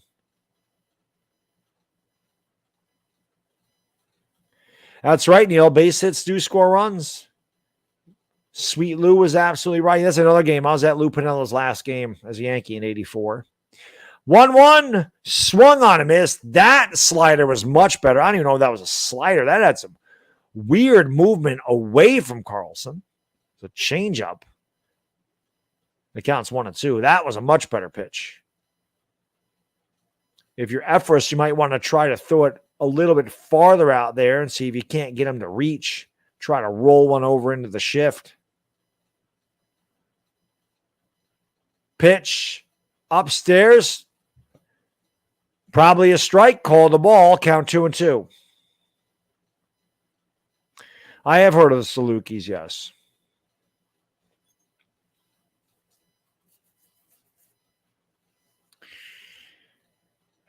So, looks like Carlson's going to get 4 strikes in this at bat. The 2-2 swung on a miss. Strike 3. Well, that's where I thought Efros was going to go with the last pitch. Down and out of the zone. Carlson reached for it. There's 2 away here in the Cardinals' 7th. And that'll bring up the second baseman, Tommy Edman. You got to get this guy if you're Efros. You do not want to face Paul Goldschmidt in this inning. You definitely want to face Goldschmidt leading off, even though if the Yankees don't get runs, he's going to be the tying run. But you do not want to face Goldschmidt with men on base. He's definitely an NL MVP candidate this year. He's a Hall of Famer. I mean, the guy's great. That was a great slider there by Efros. The count 0-1. He's just throwing junk up there. Efros is one of these crafty righties. You don't even hear of that. Yeah, the guys, the soft tossing lefties, they always call them crafty lefties. I don't know what you call Efros. He comes from the side and slings it, but he's throwing the ball at 80 miles an hour. 0-1. That pitch is called a strike. So, that's a strike, but the umpire has called that a ball at times. And the count's quickly 0-2. He threw a fastball. It was 92. So this is a good time to go low and away. You've changed the eye angle now a couple times. You went low and away. Then you went high and in. I would go back down low. Try to throw a slider out of the zone. See if you can't get Edman to chase. The 0-2. And it hit him. I didn't hit. How in the world did he get out of the way of that?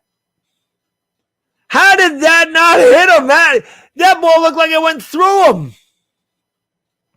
How the hell did he get out of the way of that? How did he not take that? He should have taken that right in the pockets. And got Goldschmidt up there. 0-2, man. I'm sticking I'm getting hit in the wallet. 1-2, swung on and grounded weakly into the shift. Throws on the first is IKF, and that retires a side. No runs, no hits, one left. We played 7 full. We'll go to the top of the 8th. The Yankees lead the Cardinals 3-2.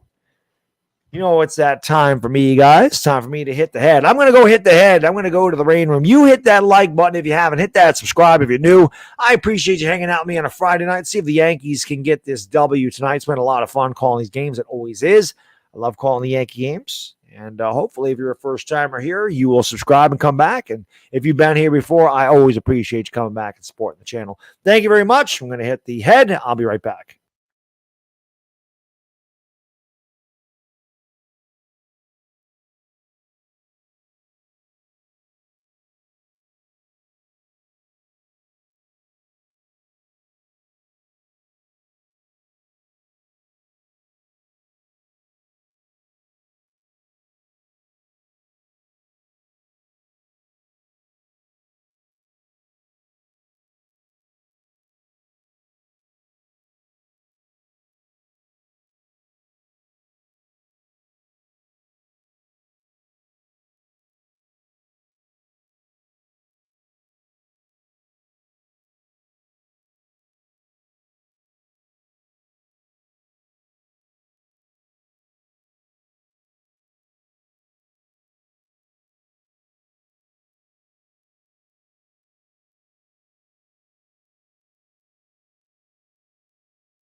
All righty, going to the top of the 8th. 3-9-0 for the Yanks. 2-3-0 for the Cards. I'm sorry, garbage, Christopher. I agree. So it'll be Torres, Donaldson, and Benintendi. 4, 5, and 6 for the Yankees. After Matt Carpenter gave a ball a ride all the way to the right field wall, but came up about 2 feet short of a home run. New pitcher for the Cardinals. Not a new pitcher for the Cardinals. Palante's still out there. He's done a hell of a job. Or is it Palant? It could just be Palant. Probably said his name wrong the whole time. Palante just sounds better. Here is Gleyber. For the first time tonight, he will bat without a runner on third and less than 2 outs. He struck out his first 2 times at the plate. Then he hit a ground ball back to the pitcher. Palante could not make the play on it. Gleyber was able to get an infield single and drive in a run. That's the difference in the game right now is Gleyber's RBI single in the 5th. Clay Holmes warming for the Yanks in the pen. Obviously, Boone wants this game. The pitch. Gleyber hits a fly ball to right, not deep. Nootbaar near the line makes the catch. 1 pitch, 1 away in the Yankee 8th.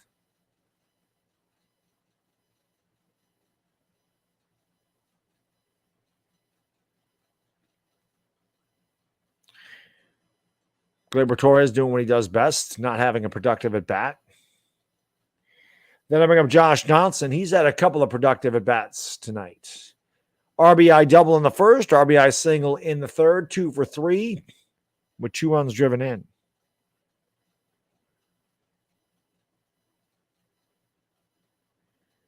One out, nobody on in the top of the 8th. Plant shut down the Yankees pretty much, and he throws a fastball right down the middle of the plate. Donaldson takes it for a strike. The count's 0-1.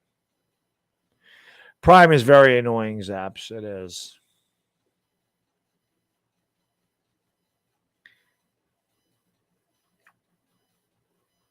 It'll be an 0-1 to Donaldson, and now Plant steps off the rubber.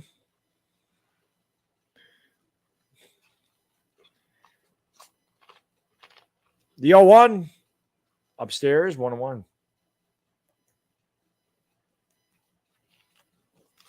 3-2 Yanks, top of the 8th, 1 out, nobody on. Thank you to all the new subscribers tonight. Appreciate you guys subscribing. I did pick up a few tonight, so thank you very much. Hopefully, like I said, you come back for future streams.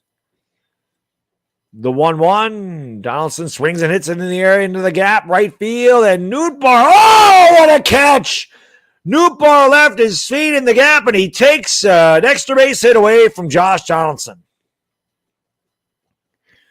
That is not eyewash. That was a hell of a play. As I said, the breaks are starting to go against the New York Yankees. Carpenter hit a ball that looked like it was going out of the park. It fell short of the wall. This looked like it was ticketed for Donaldson's 3rd hit of the night.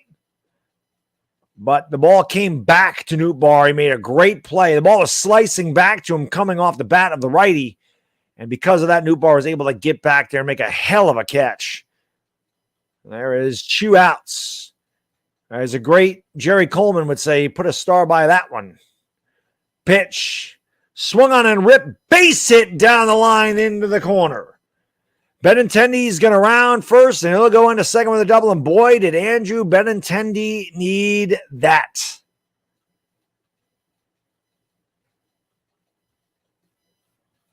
Yankee bench getting a little giggle out of it, as is Benintendi. His 2nd hit as a New York Yankee. Benintendi before that was 1 for 24 as a Yank. And now he's 1 for his last one. So he's in scoring position with 2 outs. That brings up Isaiah Karner Falefa. Obviously, that's a big run out there for the Yankees right now. You want to get this insurance run in. Clay Holmes is warming in the pen, but it's a big hit for Benintendi. He's like, can I get the ball? Obviously, he knows he was struggling. Yankees are being very aggressive, swinging at the first pitch. Torres swung at the first pitch. I think Donaldson swung at the 2nd pitch. Benintendi swung at the first pitch. And IKF just swung at the first pitch and fouled it back.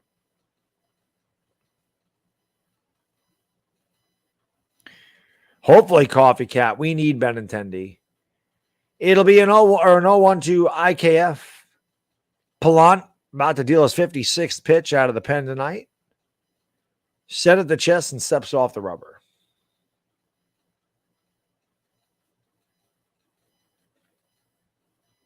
3-2 Yanks to play here on the top of the 8th. Andrew Benintendi on at second base with a 2-out double. It'll be an 0-1 pitch to IKF. Pallante has done a great job out of the pen for the Cards tonight. He deals outside 1-1. 3-10-0. The Yankees have 10 hits, just 3 runs. These are the type of runners, these are the type of at-bats that the Yankees had picked this guy up at the beginning of the year when they were 63-23. But they have struggled as of late, and they've been leaving these guys on base. When you're playing really good baseball, 2-out RBI hits are backbreakers, especially in games like this late in the game. 1-1. IKF takes outside 2-1. When the Yankees were winning all their championships in the 90s, these are the type of at-bats where they would get this runner in, and they'd have a 2-run lead, and then you'd bring in a guy like Mariano Rivera, and you could kiss it goodbye. There was no way you were going to come back and win the game against the Yankees, but they would always seem to get these insurance runs late in the game. And there's one out there now. It'll be a 2-1 to IKF. Pallante slowing down now. Now he comes set at the chest. And the righty deals a 2-1, and IKF fouls it away, and the count's even at 2-2.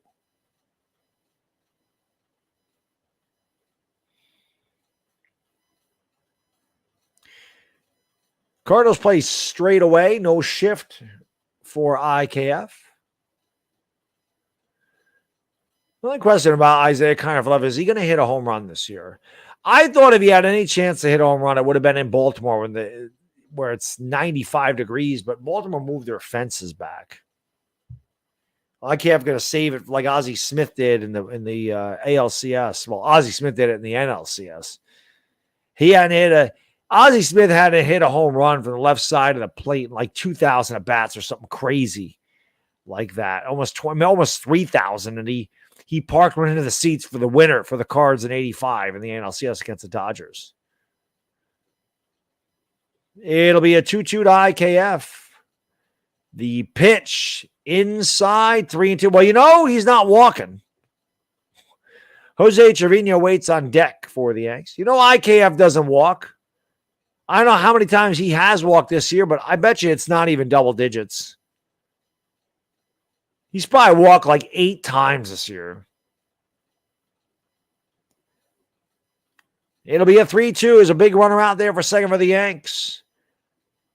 The payoff pitch from Palanta IKF swung on and shot foul. We'll do it again.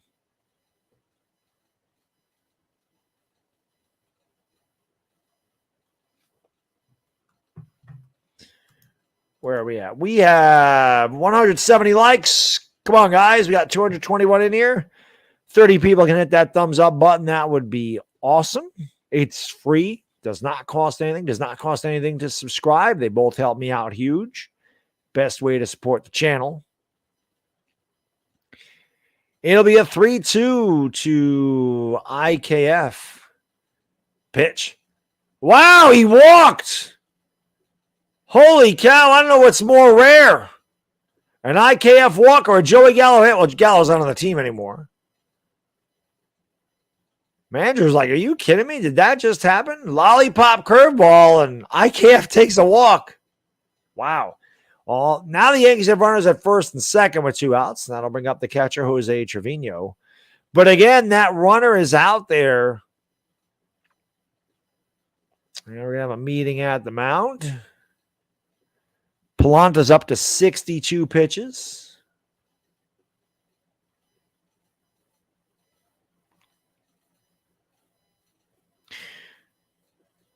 Oh, sorry about that. I was just, the only reason I brought up Ozzie Smith is because he didn't, the guy never hit home runs, and he saved one for the NLCS. I'm hoping that IKF, if he hits one home run this year, it's in the ALCS, like the Wizard did. Trust me, LA Lou, I've had my share of heartbreak. Flipper Anderson is definitely one, but obviously the 04 Red Sox, man, I'll go to my grave with that one. That one hurts. 0-1 against the Diamondbacks in the World Series, 95 against the Mariners. I've had my share of heartbreak. Trevino takes low. Good take by Trevino. The count's 1-0. Yankees have runners at first and second. Benintendi on at second. IKF on at first. Yankees lead 3-2 in the top of the 8th. Good speed on the bases for the Yankees. Single's going to score Benintendi. Anything in the gap's going to score 2. Trevino trying to get a big hit for the Yanks. They could use it. The pitch outside and low. 2-0. Aaron Hicks awaits on deck.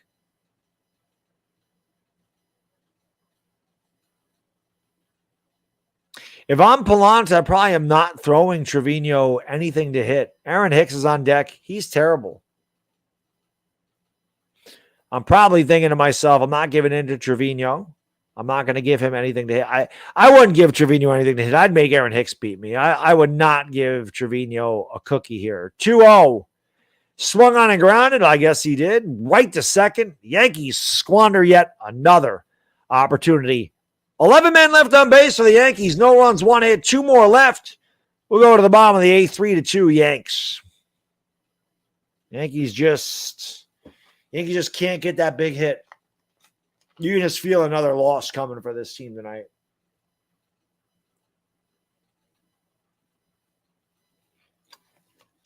The Yankees should probably have 7 or 8 hits, right? Or I'm sorry, 7 or 8 runs right now, and said they got 3 because nobody can get a clutch hit.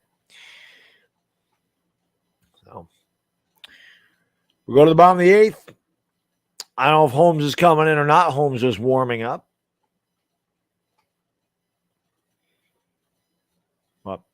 2 more left on base for the Yankees. Way too many men left on base for the Yanks.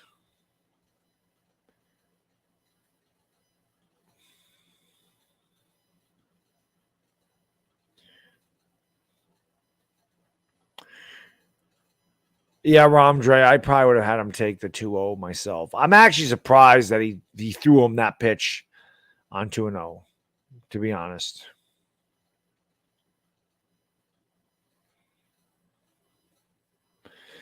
So Yankees are 6 outs away, but this comes a tough. This is the really, really, really tough part of the order for the Cards. I mean, Goldschmidt, Arenado, and it's going to be Gorman because he pinch hit for Pujols, but these first 2 guys can tie it with one swing. Very nervous time here for the Yanks.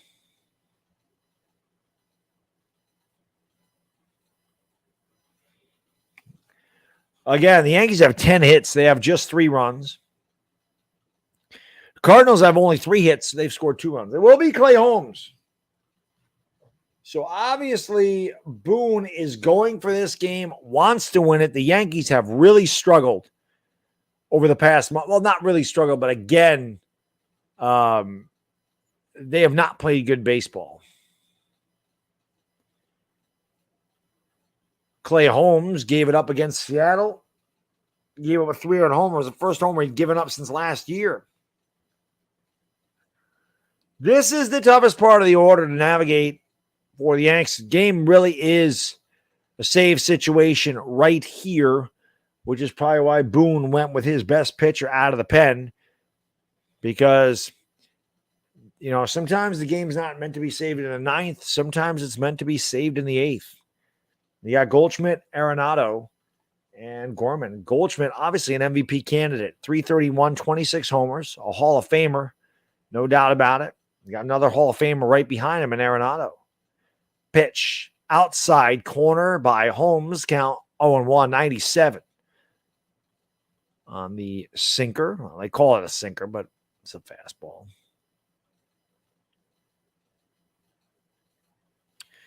It'll be an 0-1 to Goldschmidt. Pitch low, 1-1. Nobody out here in the bottom of the 8th for the Cardinals. The Yankees lead at 3-2. The Yankees have had a multitude of opportunities, numerous innings. They have left multiple men on base. They have failed to get the big hit tonight. Will it cost them in the end? The 1-1, woof. Goldschmidt took a big rip and was swung right through a 99-mile-an-hour fastball. The count is 1-2.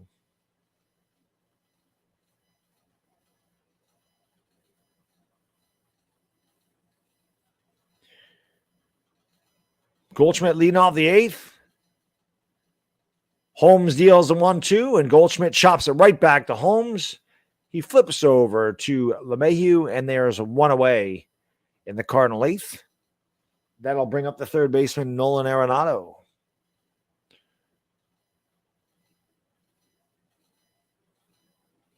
Arenado is 1 for 2 with a walk and a run scored tonight, hitting .294 with 21 homers and 63 driven in. Again, this really is I'm not saying the bottom of the order can't do it, but obviously Boone knew this was the crucial part of the order to get through. And the pitch just off the plate, the count's 1-0.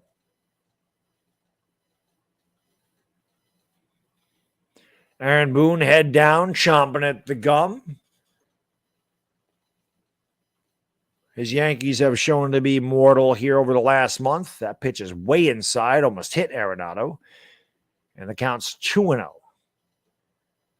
Nolan Gorman awaits on deck. He pinch hit for Albert Pujols.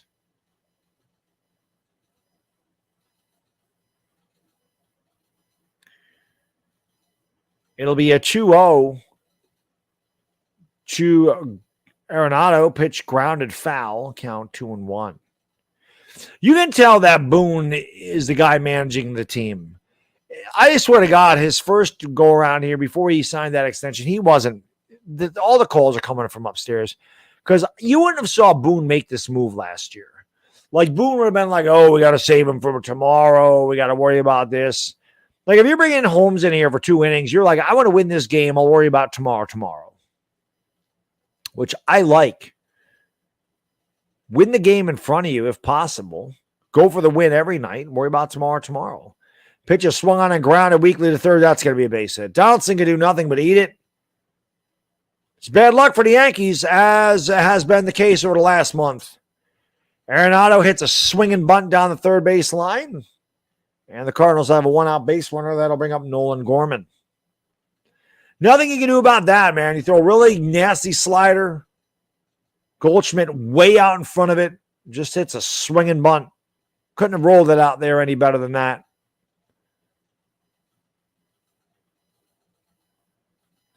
So there's the tying run. And that brings up Gorman. Obviously, Holmes a sinker ball pitcher. You're looking for the double play if possible here. Pitch in there for a strike. Count 0-1. L.A. Lou, thank you, remember, for 3 years. You haven't got your Lawrence Taylor badge yet, but I got to imagine it's coming very soon. You just hit 36 months. I don't know why you don't have the LT badge. It says, in your opinion, do the Yankees need to get younger? Do they need to infuse more youth in the roster? What changes would you make to the roster? They've needed to get younger for a long time, my friend. They just don't do it. 0-1, swung on a miss, slider in the dirt, and Gorman swings over the top. Gorman struck out, pinch hitting for Pujols. But yeah, Lou, they bury their prospects in the minors.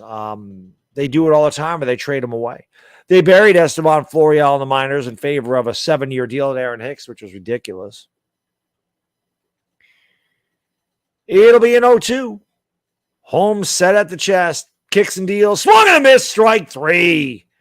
Sinker out of the zone off the plate, and Gorman has struck out twice, hitting for Pujols.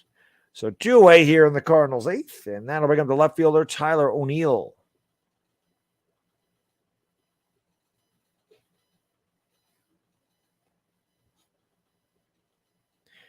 Aaron Boone chomping at the gum a little bit harder.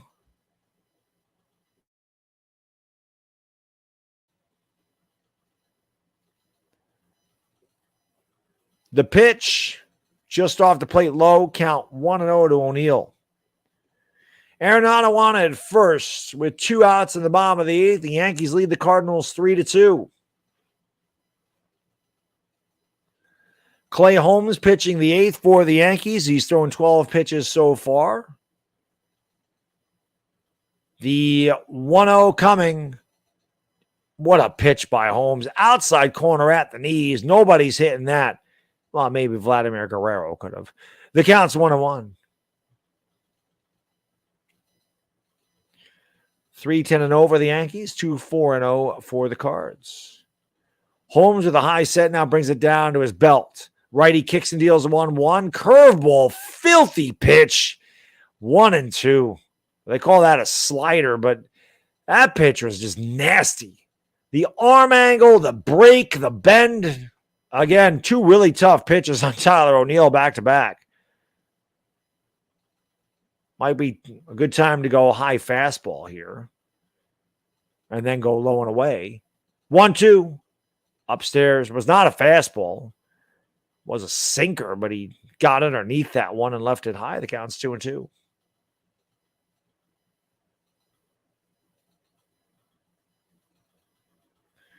Yankees trying to get out of this inning.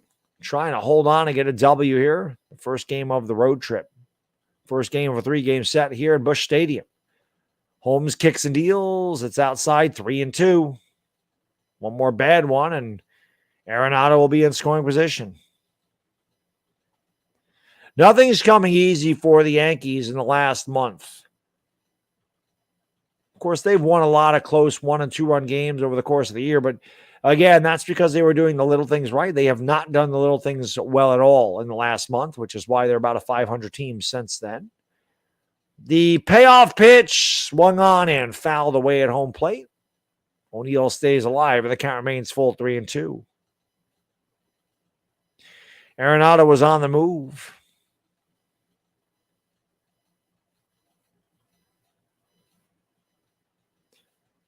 Clay Holmes goes to the rosin bag. Hot night in St. Louis. Matt Carpenter looks like he's ready to take a nap.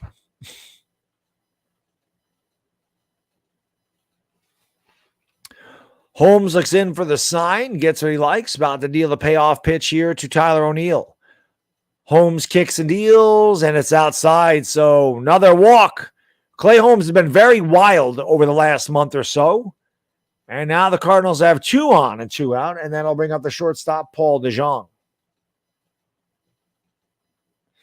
Hit the like and hit that subscribe button, ring the bell if you guys and girls are new. Thank you for being here. I appreciate it very much. How many likes do we got? We got 184 likes. Let's get that up there, guys. Let's get that up. Let's get that up to 200 likes. We're 15 away. We can do it. LA Lou, thank you for the super chat, brother. I appreciate it. Were you okay with the Yankees trading James Caprillion? Seeing that he's in the A's rotation now, Sonny Gray's a memory. I was fine with them trading Caprillion. He was never going to make it with the Yankees anyway. So I was fine with that. The pitch. Swung in line, fair ball into the corner, and the Cardinals will take the lead. Arenado scores. O'Neill rounds third. He scores, and the Cardinals go up 4-3. And you could just feel it happening the entire night. The Yankees cannot get a big hit when they need it. They have been extremely unclutch, unfundamental, and been playing terrible baseball, and they will blow yet another game as the wheels are starting to come off in New York. 11 men left on base for the Yankees through 8 innings. A 135 hitter just drives in 2 runs or 2 outs. A horrible pitch by Clay Holmes, who is falling apart as the dog days of summer are killing the Yankees.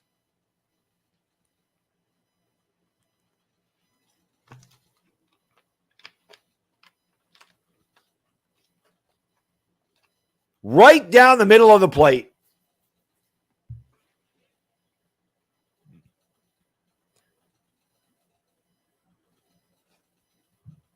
You could feel it coming. The Yankees could never get away. The Cardinals are the team that has done everything well. Molina will probably get a hit here as well, as because the Cardinals have been getting hits with 2 outs.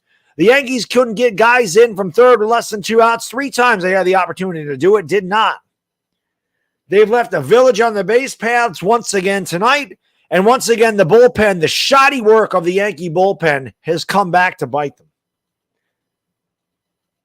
Another bad loss coming for New York. And they got nobody to blame but themselves. The 0-1 inside 1-1. Problem with the Yankees is there is no leader on this team. You know, you're talking about watching the captain and, you know, all that stuff with Jeter. And you knew with the Yankees, they had a leader. You know, Jeter was that guy. Well, they don't have that. There is no leader on this Yankee team. They do not have that guy to get them together as the pitch is fouled away and get them out of this.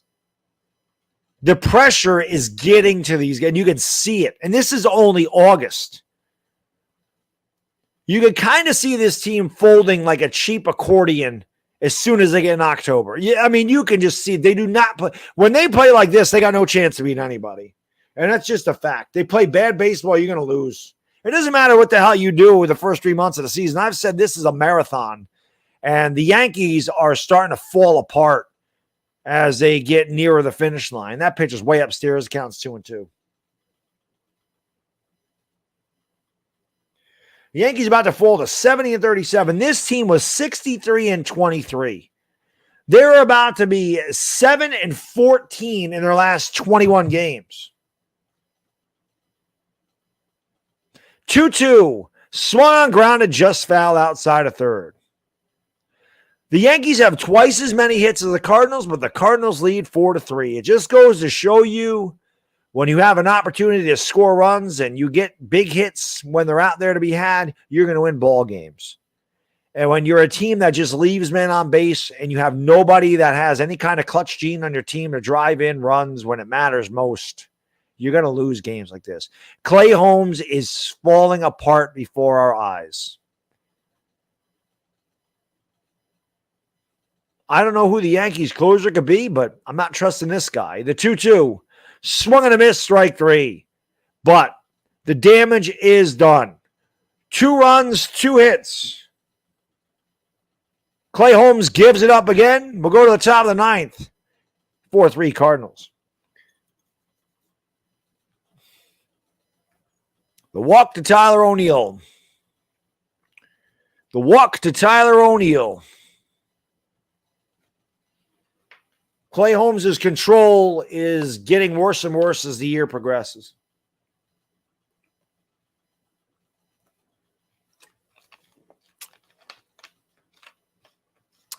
He walks Tyler O'Neill.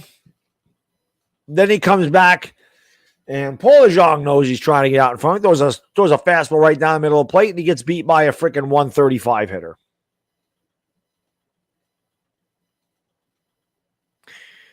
So this will be another tough loss for the Yanks. And like I said, they're about to be 7-14 in the last 21 games.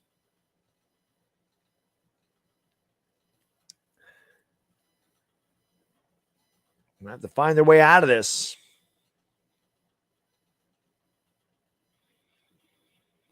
And this is the way they played most of last year, which is why they barely made the postseason. They got knocked out immediately because you just cannot leave double-digit men on base every game and expect to win. You're not beating anybody that way.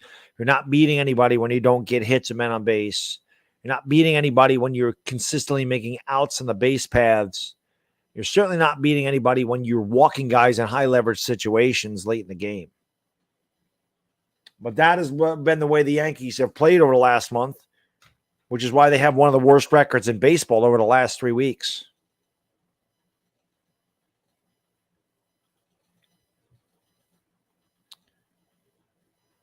So we'll see what the Yankees have here in their half of the ninth.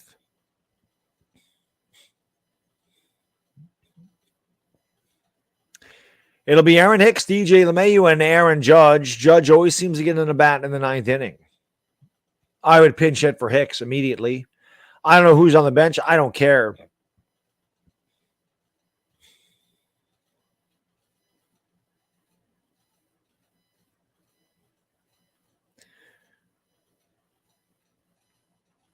The pressure is starting to get to Clay Holmes, you can tell.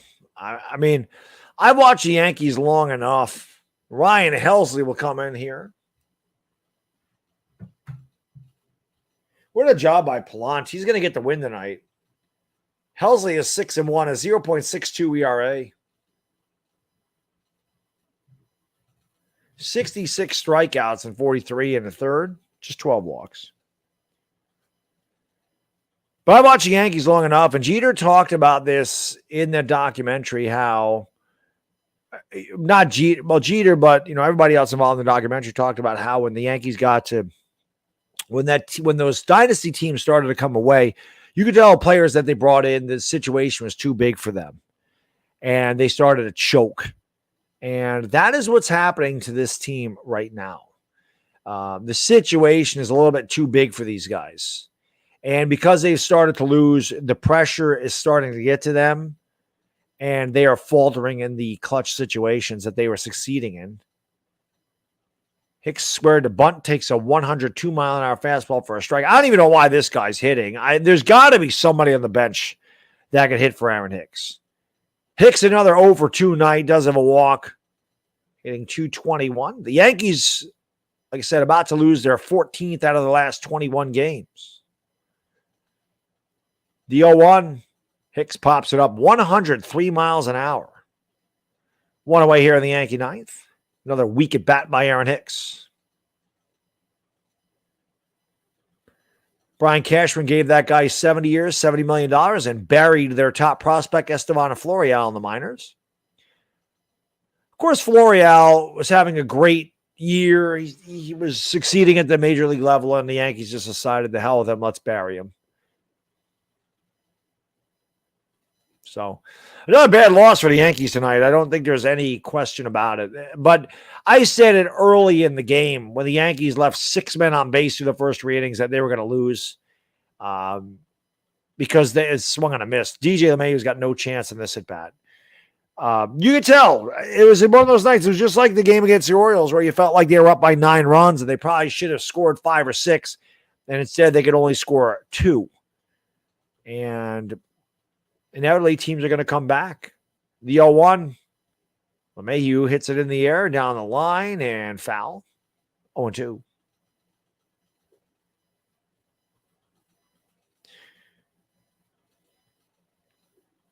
Ten hits for the Yanks. And look at the schedule, see when the next Yankee game is. For me,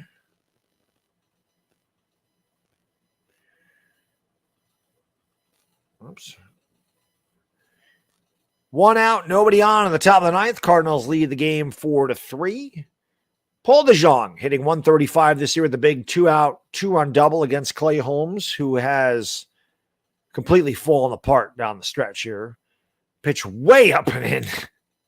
Purpose pitch by Helsley there. Count 1-2.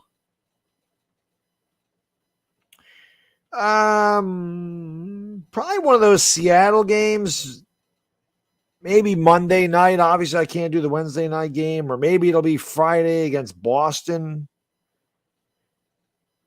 Either Monday night against... I don't want to do a baseball game at 10 o'clock, man. Not on a Monday. I'll be up till 2 o'clock in the morning. It'll be one of those weekend games against Boston. I'll be live again. Be live with the Giants on Thursday. Be live with Tim from Online Big Blue on Tuesday night. Be live Sunday night. We're talking Giants on this channel with the Entertainment Talking Sports. DJ takes inside 2-2. So make sure you hit the like and hit that subscribe button. Ring the bell. Like I said, I do one Yankee game a week. At least I try to. Next week it will be against Boston. I love doing Yankees-Boston. Why not? Yankees about to blow another game. They have done that quite well here over the last month. It'll be a 2-2 to LeMahieu. Helsley coming in throwing BBs up there, and LeMahieu got on top of a fastball and fouled it back. And he's throwing so hard that the screen is flashing. I don't know if anybody's having that issue on Amazon Prime where it's like I'm looking at a film strip. Anybody else getting this? Anybody else having this problem with Amazon Prime right now where the screen is flashing, probably giving somebody a seizure? They finally fixed it. Very bad job by Amazon Prime there. 2-2. Upstairs, 3-2. Obviously, Aaron Judge is on deck. No matter what happens here, he will be the tying run. If LeMahieu can somehow work a walk or get a hit, Judge would be the go-ahead run. No matter what happens, power versus power is coming, which will be fun to watch. It'll be a payoff pitch to LeMahieu. Helsley deals. LeMahieu walks. Wow. He went with a slider and he missed off the play. I don't understand that at all. If you're Helsley and you're what is he? Aroldis Chapman? The dude's throwing 103. And he goes with a slider. Well, here we go, Yankee fans. Here we go, Cardinal fans. Here we go, baseball fans. It'll be Aaron Judge. Aaron Judge, 2 for 3 tonight. 2 singles, a walk, 2 runs scored. Also stole a base. Tim LaCastro will pinch run for LeMahieu, one of the fastest guys in baseball. You cannot steal, though. You know me, I'm always a proponent of stealing, but not with Judge at the plate. You let Judge hit. The pitch. Do him a slider, and Judge, that was a bad pitch. Helsley, that was not a good pitch. That slider was right up in the zone. Judge must have been looking for fast. If Judge would have hit that one, it would have been 5-4 Yankees.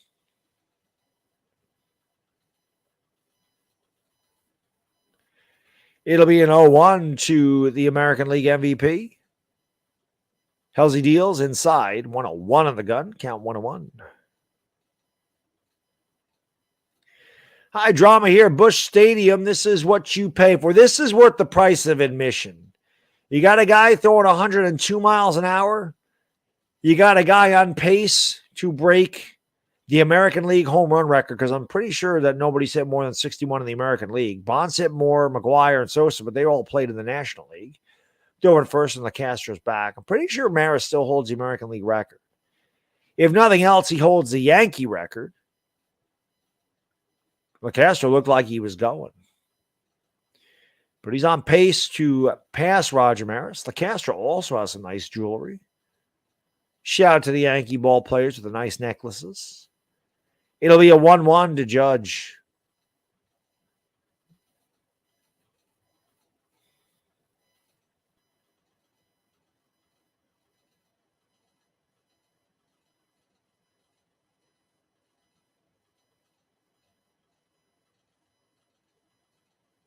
It'll be a 1-1 to Judge. LeCastro leads off first. 4-3 Cardinals in the top of the ninth.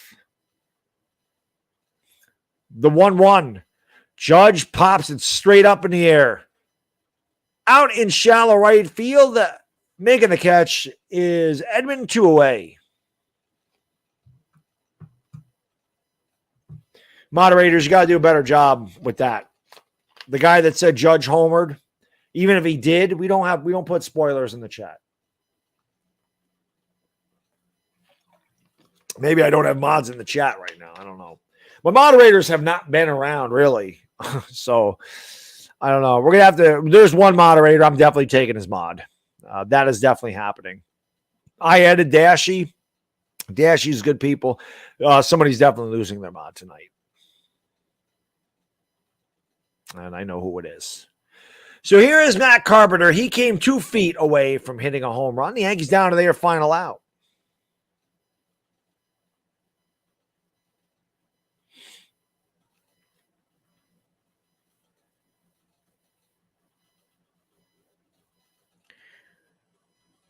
And timeout.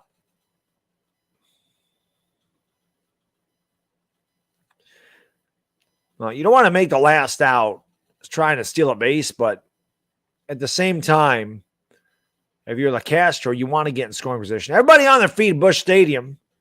Big win for the Cardinals tonight as, again, the Yankees just squandered way too many opportunities to try and win. They should have won this game a long time ago, but when you don't play good baseball, a check swing roller into the shift, and the Carpenter is out. And that is the ball game. So the Yankees blow another game. That is probably the 4th or 5th game in the last couple of weeks that they have completely blown. But you could feel it early on in the game when they left so many men on base. They had so many opportunities, and they just couldn't put the Cardinals away. Cardinals got all the 2-out hits, totally deserved to win, completely outplayed the Yankees in every facet of the game. Andre Pallante gets the win, totally deserves the win. The guy came in, shutting down the Yankees completely. And Clay Holmes will take the loss. Clay Holmes has been absolutely god-awful the last couple of weeks. The Yankees do not have a closer. The Yankees really do not have anybody that you can trust coming in out of that pen anymore. And that is a very big issue. So the Yankees lose again. That is the 14th loss in the last 21 games. They are completely falling apart. I guess it's better to fall apart in August than October, but there's a lot of soul searching to do in that locker room. The faces are long, and they should be. Another really bad game for the Yankees. Once again, 10 hits, just 3 runs. They left 12 men on base because they left another man on base here in the 9th. And the Cardinals earn a tough 4-3 win over the Yankees. So congratulations to the Cardinals. They're a good team. It was fun calling this game. Like I said, Cardinals fans are fantastic. They have a lot of history in St. Louis. And like I said, man, there's not a winning ball player on the Yankees. And that is the problem.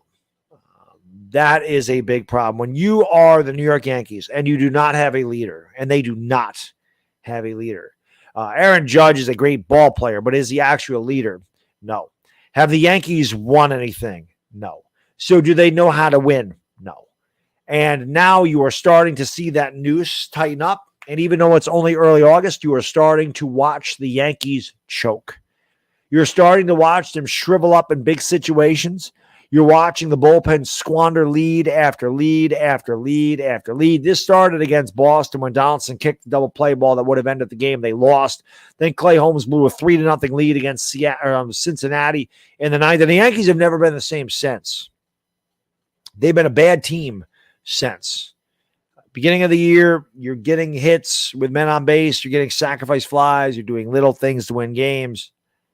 All of a sudden, since pretty much the turn July, maybe the first week in July, The Yankees have reverted back to what they've done the last few years, where they will win games against really poor teams like Kansas City, which is another game they blew, by the way. Holmes gave up a 3-run homer, blew the game against the Royals.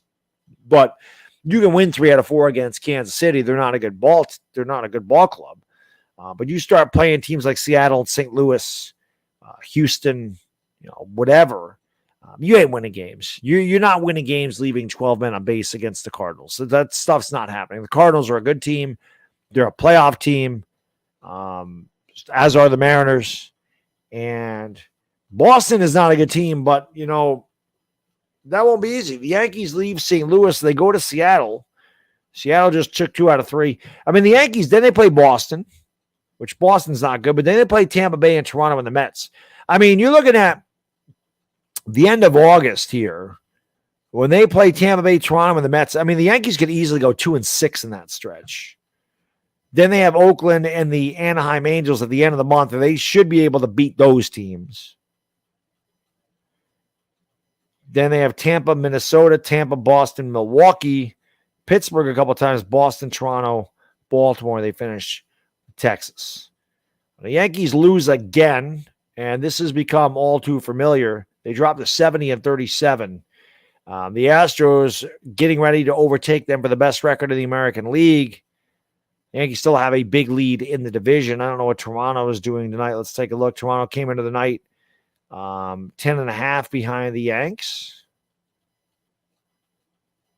Maybe they came in 10 behind. The Braves beat the Mets 9-6. Blue Jays actually lost tonight. So the Yankees lead remains 10.5. They could have picked up a game on the Blue Jays. The Rays are beating the Tigers 5-3. So the Yankees, again, they got a lot of soul searching to do, man. Not a good game, not well played at all tonight.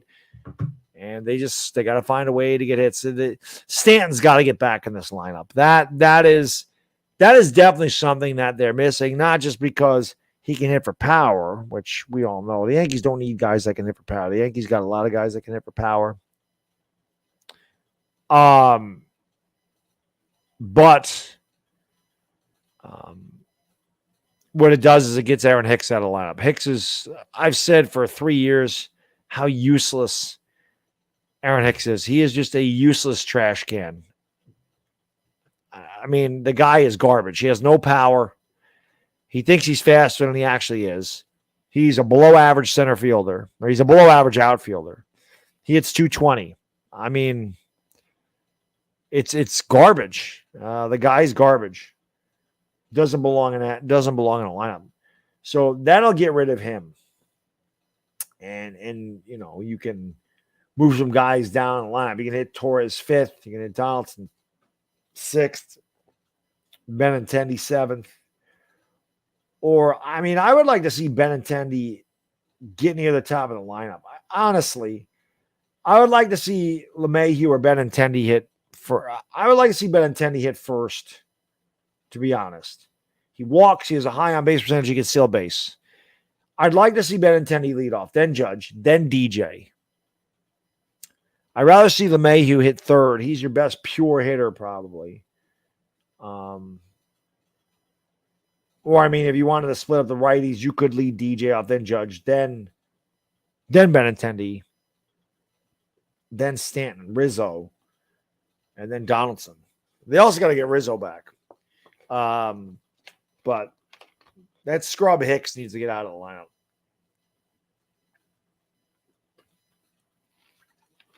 So, anyway, good game for the Cards, bad game for the Yanks. I appreciate you guys and girls being here. Next Yankee game will probably be next week against Boston. We had 209 likes, which is awesome. Appreciate you guys and girls being here. Once again, the final score of the St. Louis Cardinals 4, the New York Yankees 3. I have a Giants video tomorrow. Talking Giants on Sunday night, and hopefully we see you then.